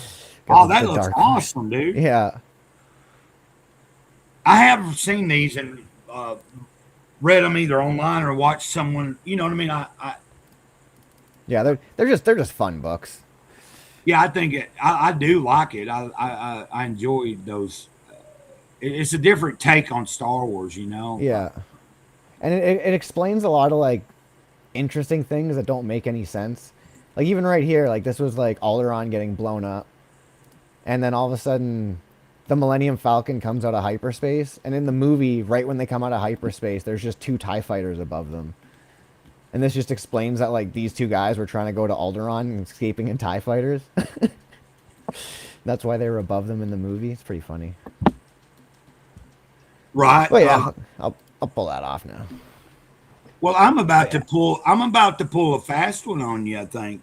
Unless no, I think I'm about to show you something that you weren't able to find for whatever fucking reason. But nice. Awesome. Just give me a second here. I gotta remember. I think that website was like had replaced all the Dark Horse things with Marvel stuff. I don't know, because it was showing a picture of Dark Horse, but then it would be the same picture in Marvel images. I don't know. Oh, well, what I'm looking at looks like I'm actually on a Dark Horse Comics. I might be looking at the same thing. Let me see. Let me share my screen real quick. It just takes me a second. You know what I'm saying? And then I'm gonna make us. Then let's see if I can. Republic, no. Do what? Oh no, that's Marvel, ain't it? Dude, this is. The High Republic was the final nail in the coffin for me with Star Wars. I don't know why this must be the same thing you had. I was thinking I was about to pull a slick one on you. I was trying to fucking find. Just go to images. Just go to images in Google. Oh, okay. It should images. Yeah, Star Wars Dark Horse. There we go. Yeah. Like what's this? I don't know why I should have done that. I don't know why I didn't do that. The Star Wars trade paper. That's kind of cool. Maybe go visit the website, and it should actually. Like that's one. I don't know. Hold on a second. How am I doing that? Or what am I doing? Oh, son of a bitch. How did I... This is back at the same fucking thing I had it on. Fuck that shit, dude. I'm just trying to find some images, like you said, like, damn. There you go. There you go. It's zoomed in enough. Well, I mean, that's Amazon. Maybe this is too complicated for me. I don't fucking know, dude. It's like I don't know. I couldn't figure it out either. So it's almost like they've wiped. Like, why would they wipe that? Why? If you type in Dark Horse, the old type of comics, why ain't you able to just fucking getting old Dark Horse comics, right? Yeah, it's fucking stupid. Well, the High Republic was a good idea, but it was. But it was all about like pushing SJW shit. For and a lot of the for me it was the first comic book. There's like I did a review on the I was making a review on the first comic book, and there was one scene where the chick's like falling off a cliff and she stabs her lightsaber into the wall. And it stops her, and she just hangs from the cliff from her lightsaber, and it's like, that's not how a lightsaber works. She'd be like slowly dragging down the cliff. And then the end of the book, she basically she went through her whole Padawan trial that she, in my opinion, failed because she was crying at the end. And then the guy's just like, yeah, now you're a Jedi. And then she started like, a tear came down from her eye because she was happy because she was a Jedi. And it's like, you're a Jedi. You're not supposed to be emotional about becoming a Jedi. That's kind of defeats the whole purpose. But yeah, I feel like that was made by people who don't know Star Wars. Well, the ones that I really dug by Dark Horse was the like the Tales of the Jedi that go like back thousands of years and shit. Yeah, like, I don't Republic understand stuff is sweet. Yeah, like I don't understand why Disney doesn't try to focus more on that. Like you could do like I'd rather see a TV show based 1,000 years before the first movie and be like, I want to see lightsaber backpacks. Dude. Huh? I want to see Sith with lightsaber backpacks or Jedi with lightsaber backpacks. I forgot who. Yeah, like it's like one of them had lightsaber backpacks. Let's see if this is like, you know, I'm just scrolling through here, but like that's there's a what's her name, something, the one that Reddit Mara Jade. Yeah, that's who ended up. It was Luke's wife. Yeah, and then here's like that's a Tales of the Jedi. Yeah, Mara Jade's the inspiration for my main female character in my story. Look at that. That's really cool too. The Dark Lord. I'm just scrolling through these images and the Sith War. My brother had that one. Yeah, that's a book though, isn't it? Or was that a comic? Well, that might be a book. I think that's a book. My brother had that. I'm pretty sure. But Dark Horse was doing there was a lot of novels coming out, and when Dark Horse got the approval to do the Legend stuff, they were, like I said, they did their own version of Timothy Zahn stuff.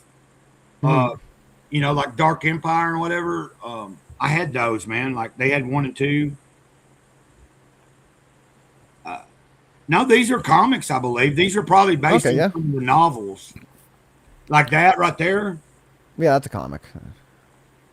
Those are some good comics, dude. And I really like that fucking picture, actually. Yeah, it's like that right there. I had that one. I had this one right here. That cover. That's sweet. They even did one that was 100 years in the future based on Luke Skywalker's descendants, and that was really cool too, man. Yeah. Like going 100 years past Return of the Jedi, and because if you're basing it on that Luke did get married and had some kids himself, then Sidious made his carrying on the Luke Skywalker name, clone army. Yeah, so like 100 years later, it was like really interesting. I'm gonna end it. I'm gonna take that off now. Like I mean, I could have kept. Yes, CJ, the mall show is really good. If you haven't seen it. I hate everything Star Wars right now except for that mall show. The animated stuff is definitely worth watching. You know, some of the animated stuff, it's just like the things that they did. What's that one they did? They do have like an animated kind of a Tales of the Jedi, where like it's like 8 different stories, short stories that different animators. It's an anime one. Those were pretty cool. There was one specific one I liked. It was really dark, Oh, yeah, I forgot what it was called, but that was a good Yeah, one. there was one that was almost like the guy was like in the samurai times, but it was like a Yeah. Jedi story. Yeah. That was really damn cool. Like, Yeah, even the lightsabers had like an arc to them, like they were samurai swords. and Cade Skywalker is the guy that was the descendant of Skywalker. I'm pretty sure that's why. Yeah. If I remember correctly, that was the character that was the 100 years in the future. One sec, I just gotta check my laundry here. Yeah. CJ, I'm glad that you've been keeping up with us and here this time. You know, sometimes there's more people watching in the chat, but like it's not like it was. It's, you know, and you're catching me. You're just finding me at a time when I'm actively doing more again. You know, I heard a rumor, though, that the theatrical version of Star Wars is being re-released, but they're also going to remake it as an anime. I don't know. I hadn't heard about the anime, but I thought this fall or sometime that we are supposed to have the opportunity. I know that they were doing it in select theaters, but I think you are right that in a few months, I think it's going to be re-released in theaters pretty much nationwide or wherever you're at. Yeah, okay. Because I would like, and it's going to be the version that's not the updated version, I thought. Like they're going to be playing the original, like they've worked it out to look better probably, but you know what I'm saying? Like, in other words, it's going to be, why did I just do that? Anyway,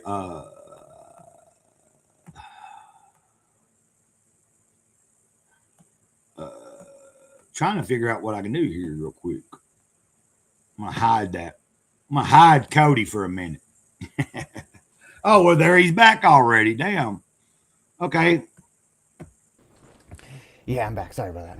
No, that's fine. See, like, I'm having fun right now. You know, dude, like, it is just a Saturday. This is chill. But he was talking about here in the rumor, they are going to be releasing the original theatrical version, not the one with the new CGI. I think it's going to be just the version you saw when you first ever saw it. Yeah, the man Jabba. Yeah, and I would be happy. Like if that happens and I'm able to, I wouldn't mind actually going to a theater and seeing it again in the theater. You know what I mean? Yeah, when I was a kid, my parents had the original version, then the edited version, and the edited version had like a part in it that like went over all the changes and stuff. And as a kid, I loved the CGI, but yeah, you get older and you're like, this shit looks terrible. Yeah, like there was a few things that was kind of cool, but then I think there was a little bit more added. Like the stuff that they added to Empire Strikes Back, I kind of enjoyed more than what he tried to add to the original first movie. Oh, it says some audio updates are added too on the new what's going to be coming out in theaters. Yeah. CJ's like cool, man. Like CJ, when you get your confidence back, man, I would like to have you on like whenever you feel like you can and want to. You know, he's explaining he's just getting back to making content and all that. So I understand that, but I'm just letting him know that when he is ready, and if I'm streaming, he's more than welcome to be on here and talk and whatever the hell, you know. What did he say here? Even the VHS had edits. Yeah. So this is going to be like how it was originally in the theater. Yeah. Because, you know, like I saw Star Wars at a drive-in theater. My dad took me.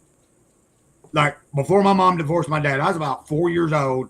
My fucking dad, I don't have many good memories of my dad because, like, I mean, you know, she got me away anyway. But that was one thing that he did for me that was like, because Star Wars literally changed my damn life. Oh yeah, dude. Like I've like I learned Star more Wars about shaped me. Like I learned more about spirituality and what God really is through Star Wars than I did anything. And even though I go to church now and all that kind of stuff, I've done said, you know, I'm very like you know, I'm not just some straight cookie cutter dude when it comes to that kind of subject. Yeah. But I remember George Lucas, like The Force made more sense to me than anything I was hearing being preached at 4 or 5 years old. You know what I'm saying? It was like a better explanation of what kind of that thing is that is kind of it's something you feel more or less than you understand. Yeah, like George was even tampering with it the month it came out. Yeah, I remember that is the history. Yep. He was like all the way up to right before it was going to come out, and they were finally just like, look, like stop. Like he's such a perfectionist, and he was trying to fucking, you know, so it's the I do get it, because it's like, imagine not having any of those tools and then having all of those tools to try to like get the image out that you have, and then not realizing that 20 years later all those tools are going to look like shit. Right. You know, like well, I'm hoping that now that I'm in the swing of things again, and stuff is like, and it's not going to continue consistently all the time this way, because I was mentioning this earlier. I'm on a good string of fucking positive days. I'm realistic.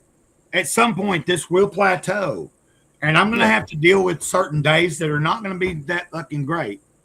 And how I respond to those days is what's going to be the most pivotal part in my journey here. You know what I'm saying? Oh yeah. So well, just know, man, if you ever, you know, you got people around you, that like, care somewhat. He said he'd like to see the theatrical cut of Phantom Menace. People often forget the prequels had special editions. The original pod race scene is much shorter. Yeah, I don't know, man. Like, because, you know, I'm talking about, I was 4 years old and seeing Star Wars for the first time in a drive-in theater. So I was very excited when they were going to make the prequels. I went and saw the Phantom Menace and walked out kind of disappointed, just because, and that was like, that split a lot of the fandom for a long time. Now the prequels are very well received. Yeah, I was 8 when the Phantom Menace came out. That's the one I saw in theaters. Okay. Well, yeah, but I mean, as a kid, I could see that being like, but I was just anticipating, I was hoping for so much more. And it just, you know, like, you know, to me, it was like, at first, I can tell you, I was like, oh man, this is cool. Like seeing Jedi actually moving around quick and fucking doing shit. Yeah. Like, that was cool. But like, I just didn't feel like it delivered. Like, I'll tell you what I had the biggest issue with. Anakin Skywalker is a little boy. What Padme is a fucking, like, maybe she's like a 17 or 18-year-old fucking queen or whatever. I don't know how old she's really supposed to be, but I took it. But she's still a significant. And then you cut to the second one, and he's basically grown up and basically her same age. I'm like, how? Yeah, she's the same age. Yeah, that's the only thing that irked me. I was like, wait a minute, what the fuck is this? And it's almost kind of like, for me, my biggest complaint with them are just those large scenes of like them talking about like galactic economy. Oh yeah, that was like why, like what is that? Like there's so much wasted scenes that should have been spent on showing Anakin go from who he is in the Clone Wars to who he is in the movies. Because like the Anakin in the animated Clone Wars show is like that's the Anakin who you would assume everyone talks about is like Anakin Skywalker. Yeah, but the one in the movies is just a whiny little bitch. It's like, yeah, like they went into more detail. They were able to explore more with that, and well, I think a lot of that was Lucas too, because I think Lucas specifically like was hindering Hayden Christensen. I don't remember the story behind it, but like Hayden wanted to expand like the personality of the character, and Lucas was like, no, you're turning into Darth Vader, so it's like you just got to be angry the whole time, right?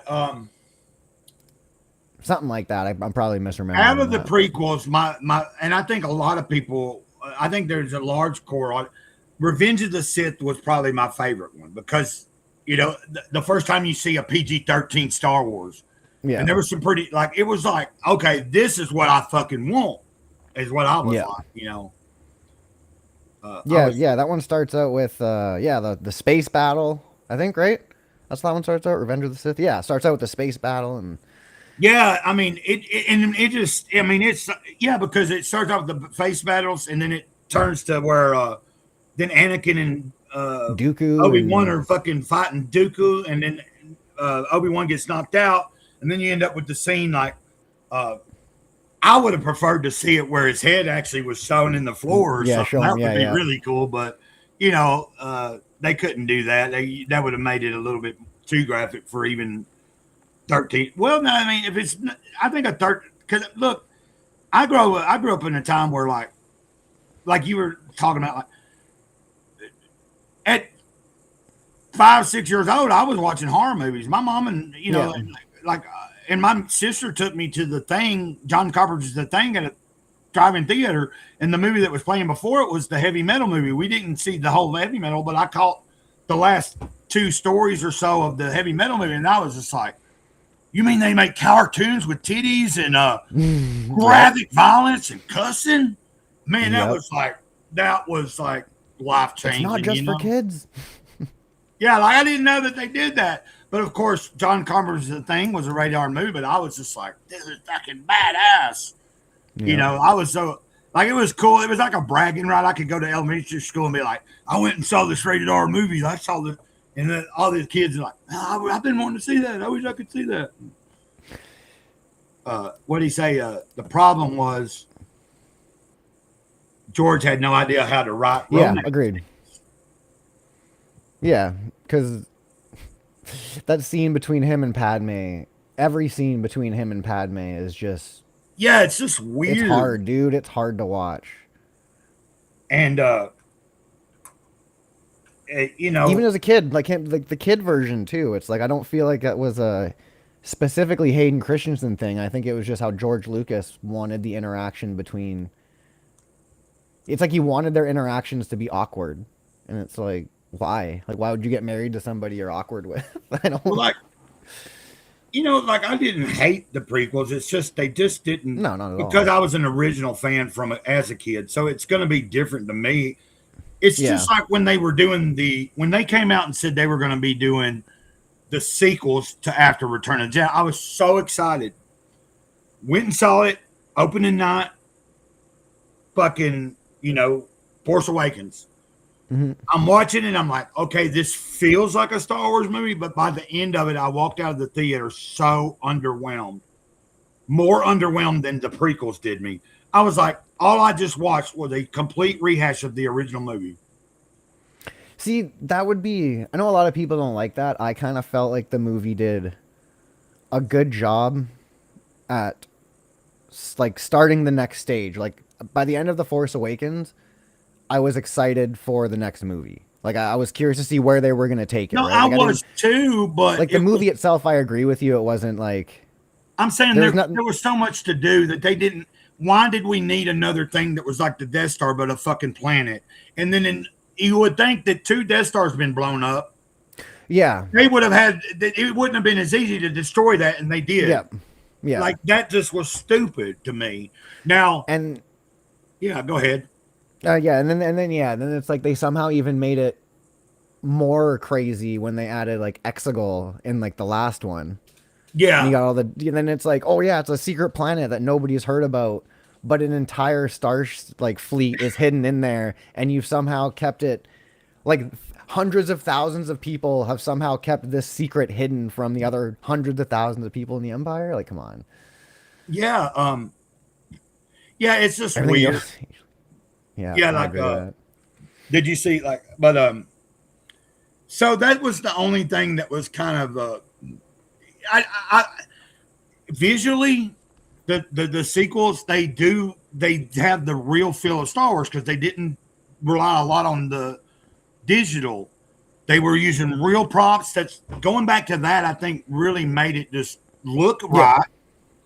But J.J. Abrams, his whole fucking he didn't have a real plan. He said that, and then they none of them did. Like the one that what's his name did the second one.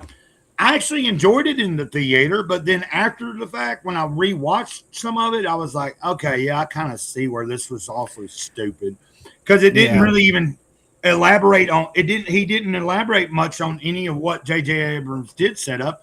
Then he kills off Snoke. Yeah, for me it was wasn't that the second one? Yeah, they fucking it was the second one. Yeah. I was like, okay.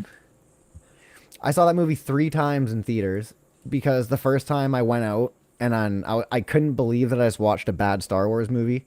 I was like, this is me. Like, I'm the problem here. It's not Star Wars. It's me. I'm the issue. So I went and watched it a second time, fell asleep, and I was like, yeah, there's something really wrong with me. And then the third time, I was pissed off that I just paid 3 times to watch a movie, like fucking bad Star Wars movie. Like, right. And I think I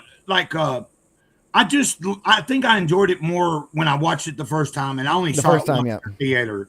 But it impressed me more than The Force Awakens because it was a little grittier. We got to but then when it got towards the end and you killed off Snoke, and then like you find out that Snoke's not really even fucking like it's not what you were.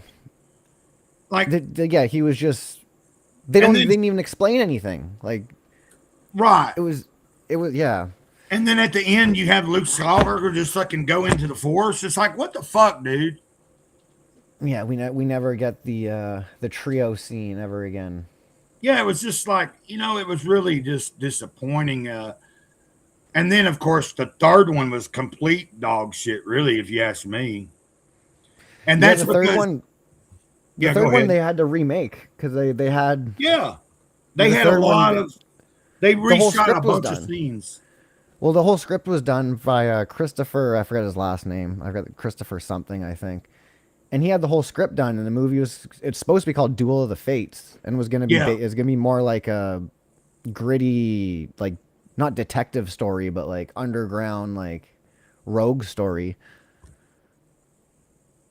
This is a cool, because I've seen people cover the original script that it was gonna be by that person that got fired or whatever. Because didn't they let him go, and then that's why somebody completely rewrote it.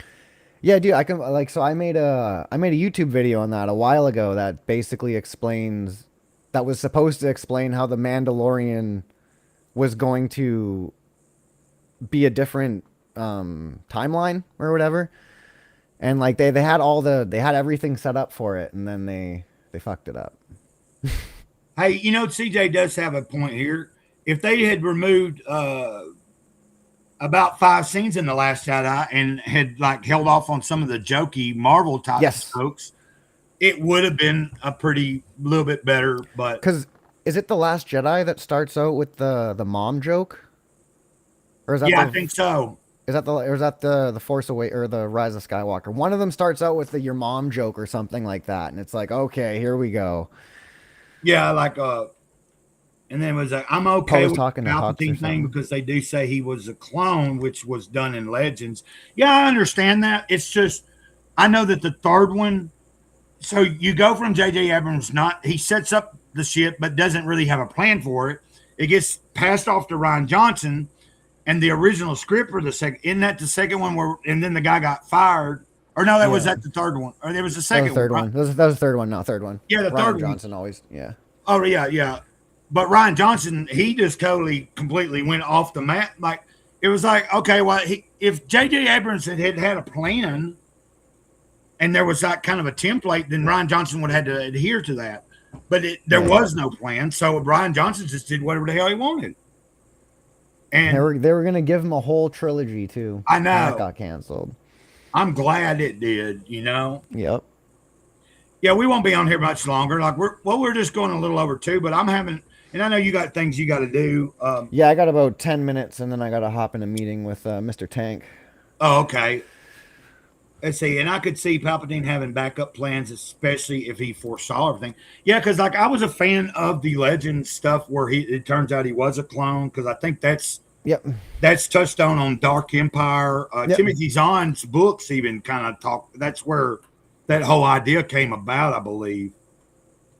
If I remember correctly, is they borrowed from some of the Legend stories and made it canon. You know what I'm saying? So yeah, okay, I agree with CJ with the episode 10 thing. I think that's the issue with the prequels as well. Is I think the prequels should have been 4 movies and the sequels should have also been 4 movies. You could have done Yeah. I know I get they wanted to keep the trilogy stuff, but it's like stop. Like just make a story. Like make something good. And I think Stop he giving does yourself- have. Yeah, go ahead. I'm sorry. I was gonna say stop giving yourself stupid caveats to abide by that doesn't make any sense. Well, like CJ says, we need a movie in between Return of the Jedi and Mando and Force Awakens, like something that pieces Jedi, Mando, and Force Awakens all together. Something that, Well, and that to me, that's what the comic book should be used for.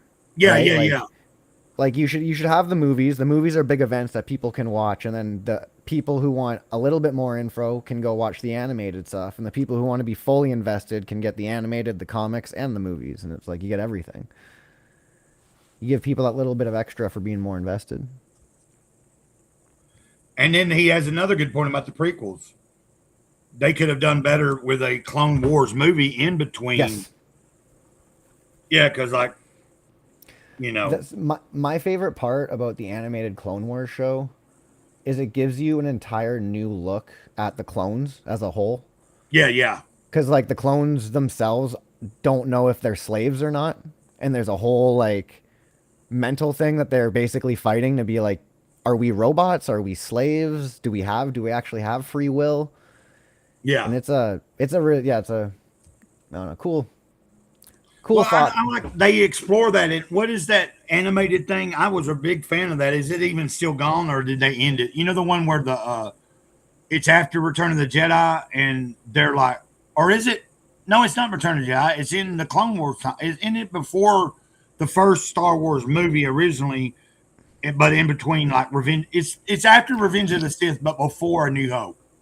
And it's Yeah, those, yeah. the renegade Bad Batch. guys that were clone Yeah, troopers. Bad Batch. That one's But good. they fucking got that whatever it was. They got that thing out of them where they did that. They were able to fucking be like, "Hey, wait a minute," and they Yeah, didn't act so- on the Order 66 either. I don't think. Yeah, yeah. I just can't remember was- the name of it. Bad Batch. Yeah, I really enjoyed that. I That thought was a good one. Yeah. for the general public. That would help the audience accepting the sequels if they did air to the Empire that wrapped up all the plot threads in the sequels. Yeah. Man, CJ, it's cool to like have such a, like I'm glad that he found my channel yesterday and joined in the chat, and then,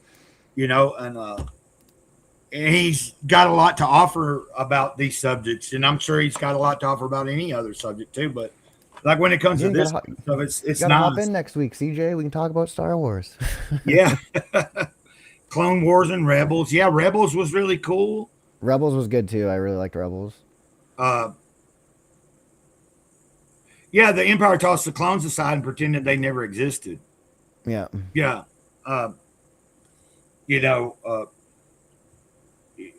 It's just weird, man. It's like, I don't know. Like when you didn't know much about the Clone Wars and all you knew was Obi-Wan's reference to it, it was Yeah. a very mysterious thing. And you're like, what the fuck is the Clone Wars?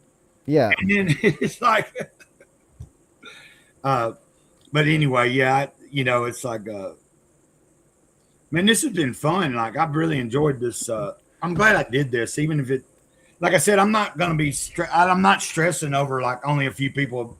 We had you first in the audience, and now you're on panel. Tomcat popped in. I don't think he's been here the entire time, but that's cool. Like it's not necessary that people, but CJ, I'm happy to just have somebody that's on point with what we're talking about, Well, yeah, like the big thing I've found with like the YouTube content and stuff is it's about it's consistency more than the amount of stuff you put out. Right. Like if you put out 3 random videos a week, I think less people will find your channel than if you were to do one set, stream a week or whatever. I think YouTube rewards that a bit better. Yeah, I don't really know. Like that was another conversation that I had with last night was that at one point I was trying to figure out how to make it being maybe viewed more. And so that means you're trying to like play the algorithm or figure out the algorithm. And that's so fucking stressful, dude. I'm like, fuck this. I'm just going back to how I do it. Yeah, Either yeah, people dude. find it and they push it out or they don't. You know, it's like, Well, so the one thing too that like people need to keep in mind with all the AI content that's coming out, yeah. there's gonna be a need for the human interaction on like on these live streams and stuff. So like you may not be seeing it now, but in the future someone might stumble across your channel who hates the AI stuff and they're like, this is a real person? I'm gonna watch this guy. Yeah, I'm utilizing AI tools, but I've done said this. I think if you're using it as a tool and you know what you're doing, Yeah. but I don't like. I mentioned this yesterday to somebody. I might have mentioned this on the stream. I'm not fond of people that create AI generated art and then put it out there like, look at my art. No, you prompted it to do that. Shadiversity. Yeah, you get what I'm saying? It's like, and I understand, but it's kind of like, don't claim that that's your fucking artist. Nope. No, an artist is someone that is able to put something on the actual paper or on their pad or whatever they're doing. It's not writing words in there and letting AI generate it. An artist can take an AI generated image and turn it into art. That's the way I feel. Think used in that way, if you're wanting to get some concepts and something like visuals of what you might, like you type in what you're kind of visualizing in your head and you get an idea.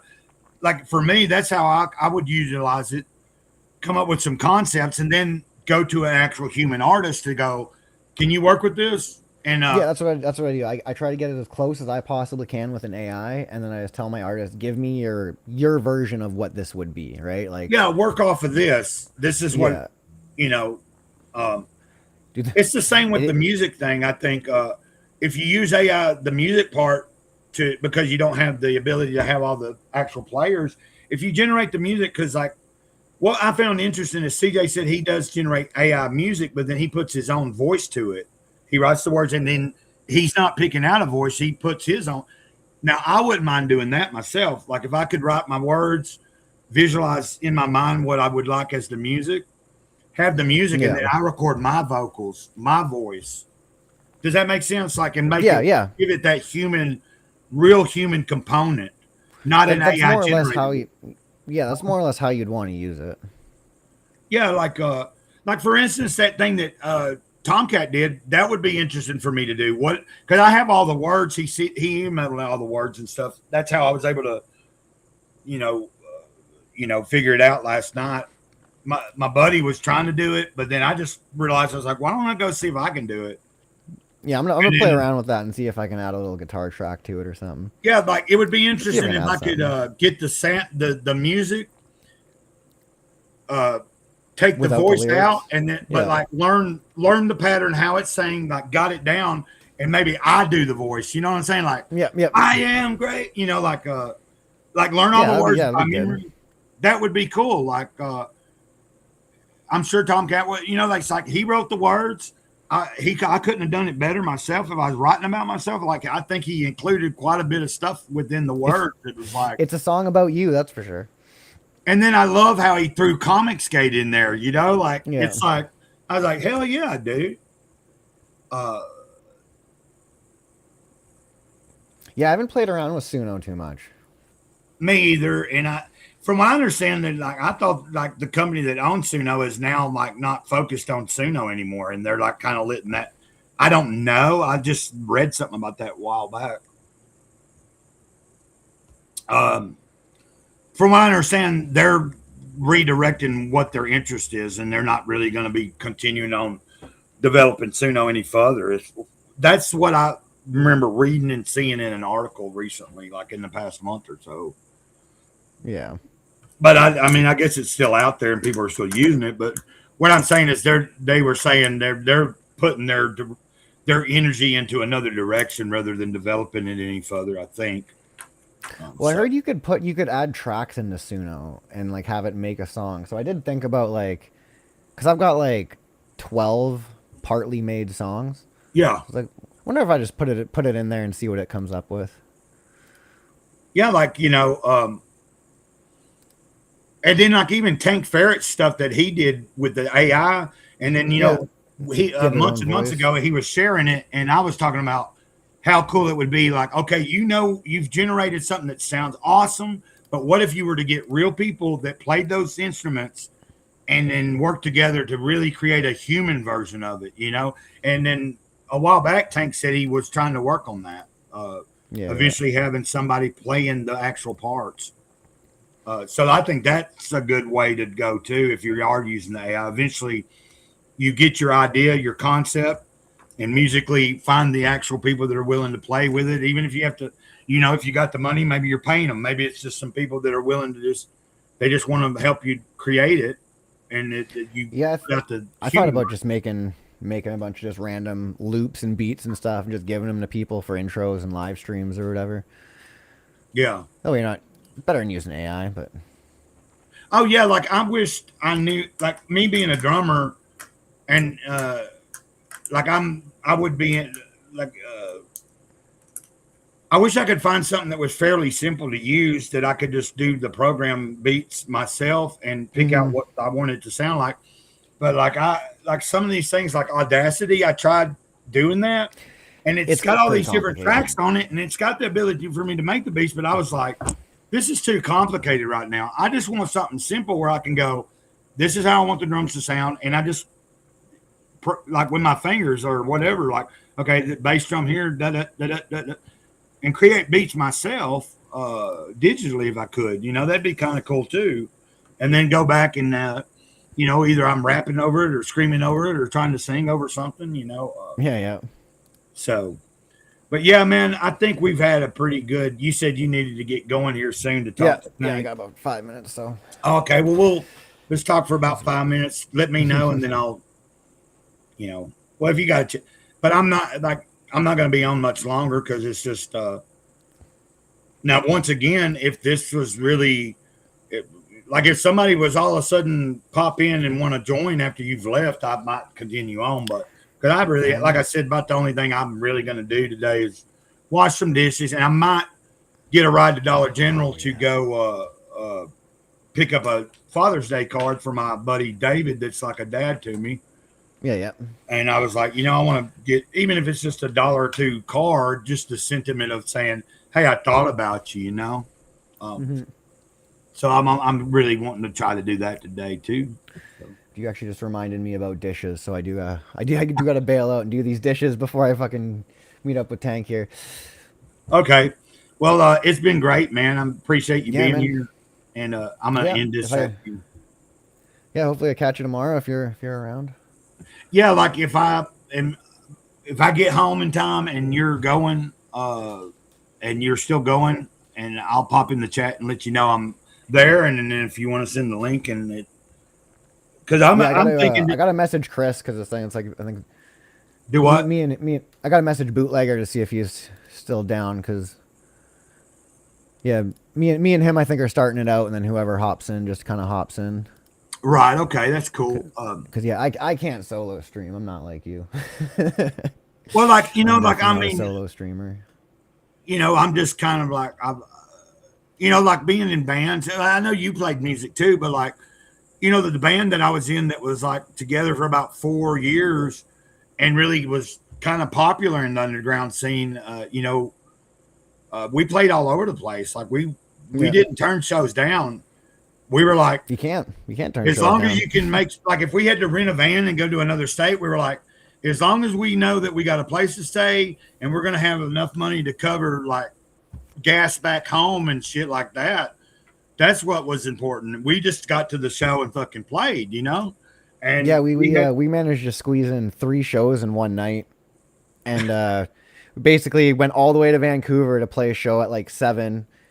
Quickly pack our shit up, throw it all in our cars. We didn't have a van. We all had like little 4-door sedans and stuff. So you got like 4-door like half stacks in the back seat of these little 4-door sedans. Yeah. And then ended up getting to the next show. I think it was like 8 or something. And then we had a house party to play at like 11:30. It was a good time. You know what I think would be interesting before you go is the music that I do have that I had to download it off of the internet because I don't have any original copies of myself of any of the things I did record in that Of His Own Hand Withdrawn band. Yeah. I think it would be interesting if I found somebody that would be willing to learn a couple of those songs on guitar, and like either we recreate the drums through a program, because like I don't have the ability, like I could play them, but I'm not going to play them on this little kids kit. You know what I'm saying? Like just I've got my little beat machine here. yeah, like but like actually have someone willing to like revisit the song, a couple of the songs that I think stood out for me. Yeah. And it particularly like I did some vocals on recreating them in a new version and maybe it sound a lot better too. That would be kind of fun to do, you know. I'd be down to give it a shot. You know, yeah, like so maybe I'll send you because I think you've heard it, right? I've played it a few times. Was that you were playing earlier today? Yeah, that's one of the hardcore songs, but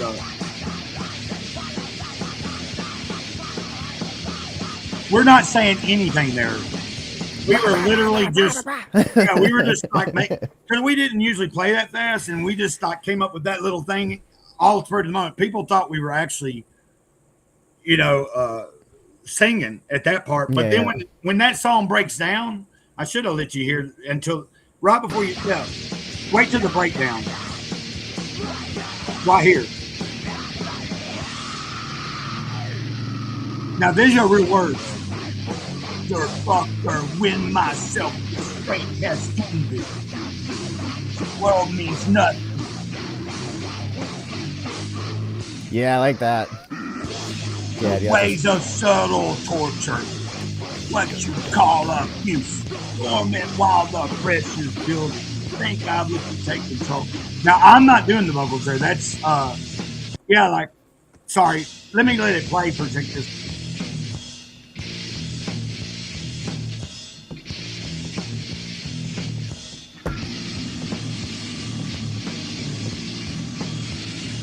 You see what I mean? Like,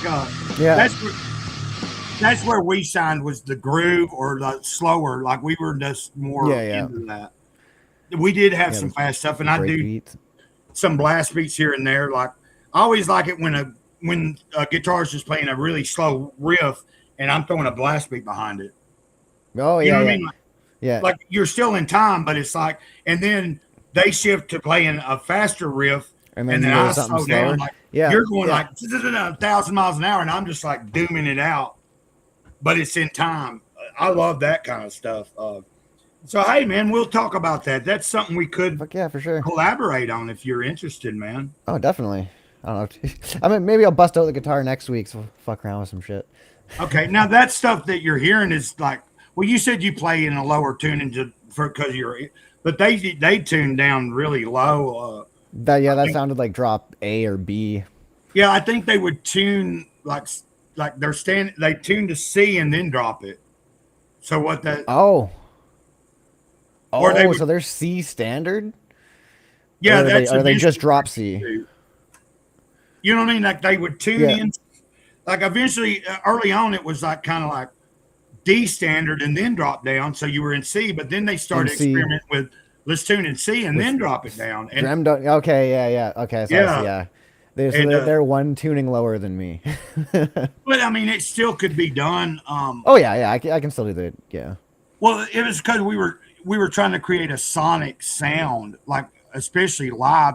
I remember one time we recorded some stuff that went on we recorded a song that went on a compilation CD. They literally put a fucking warning on there.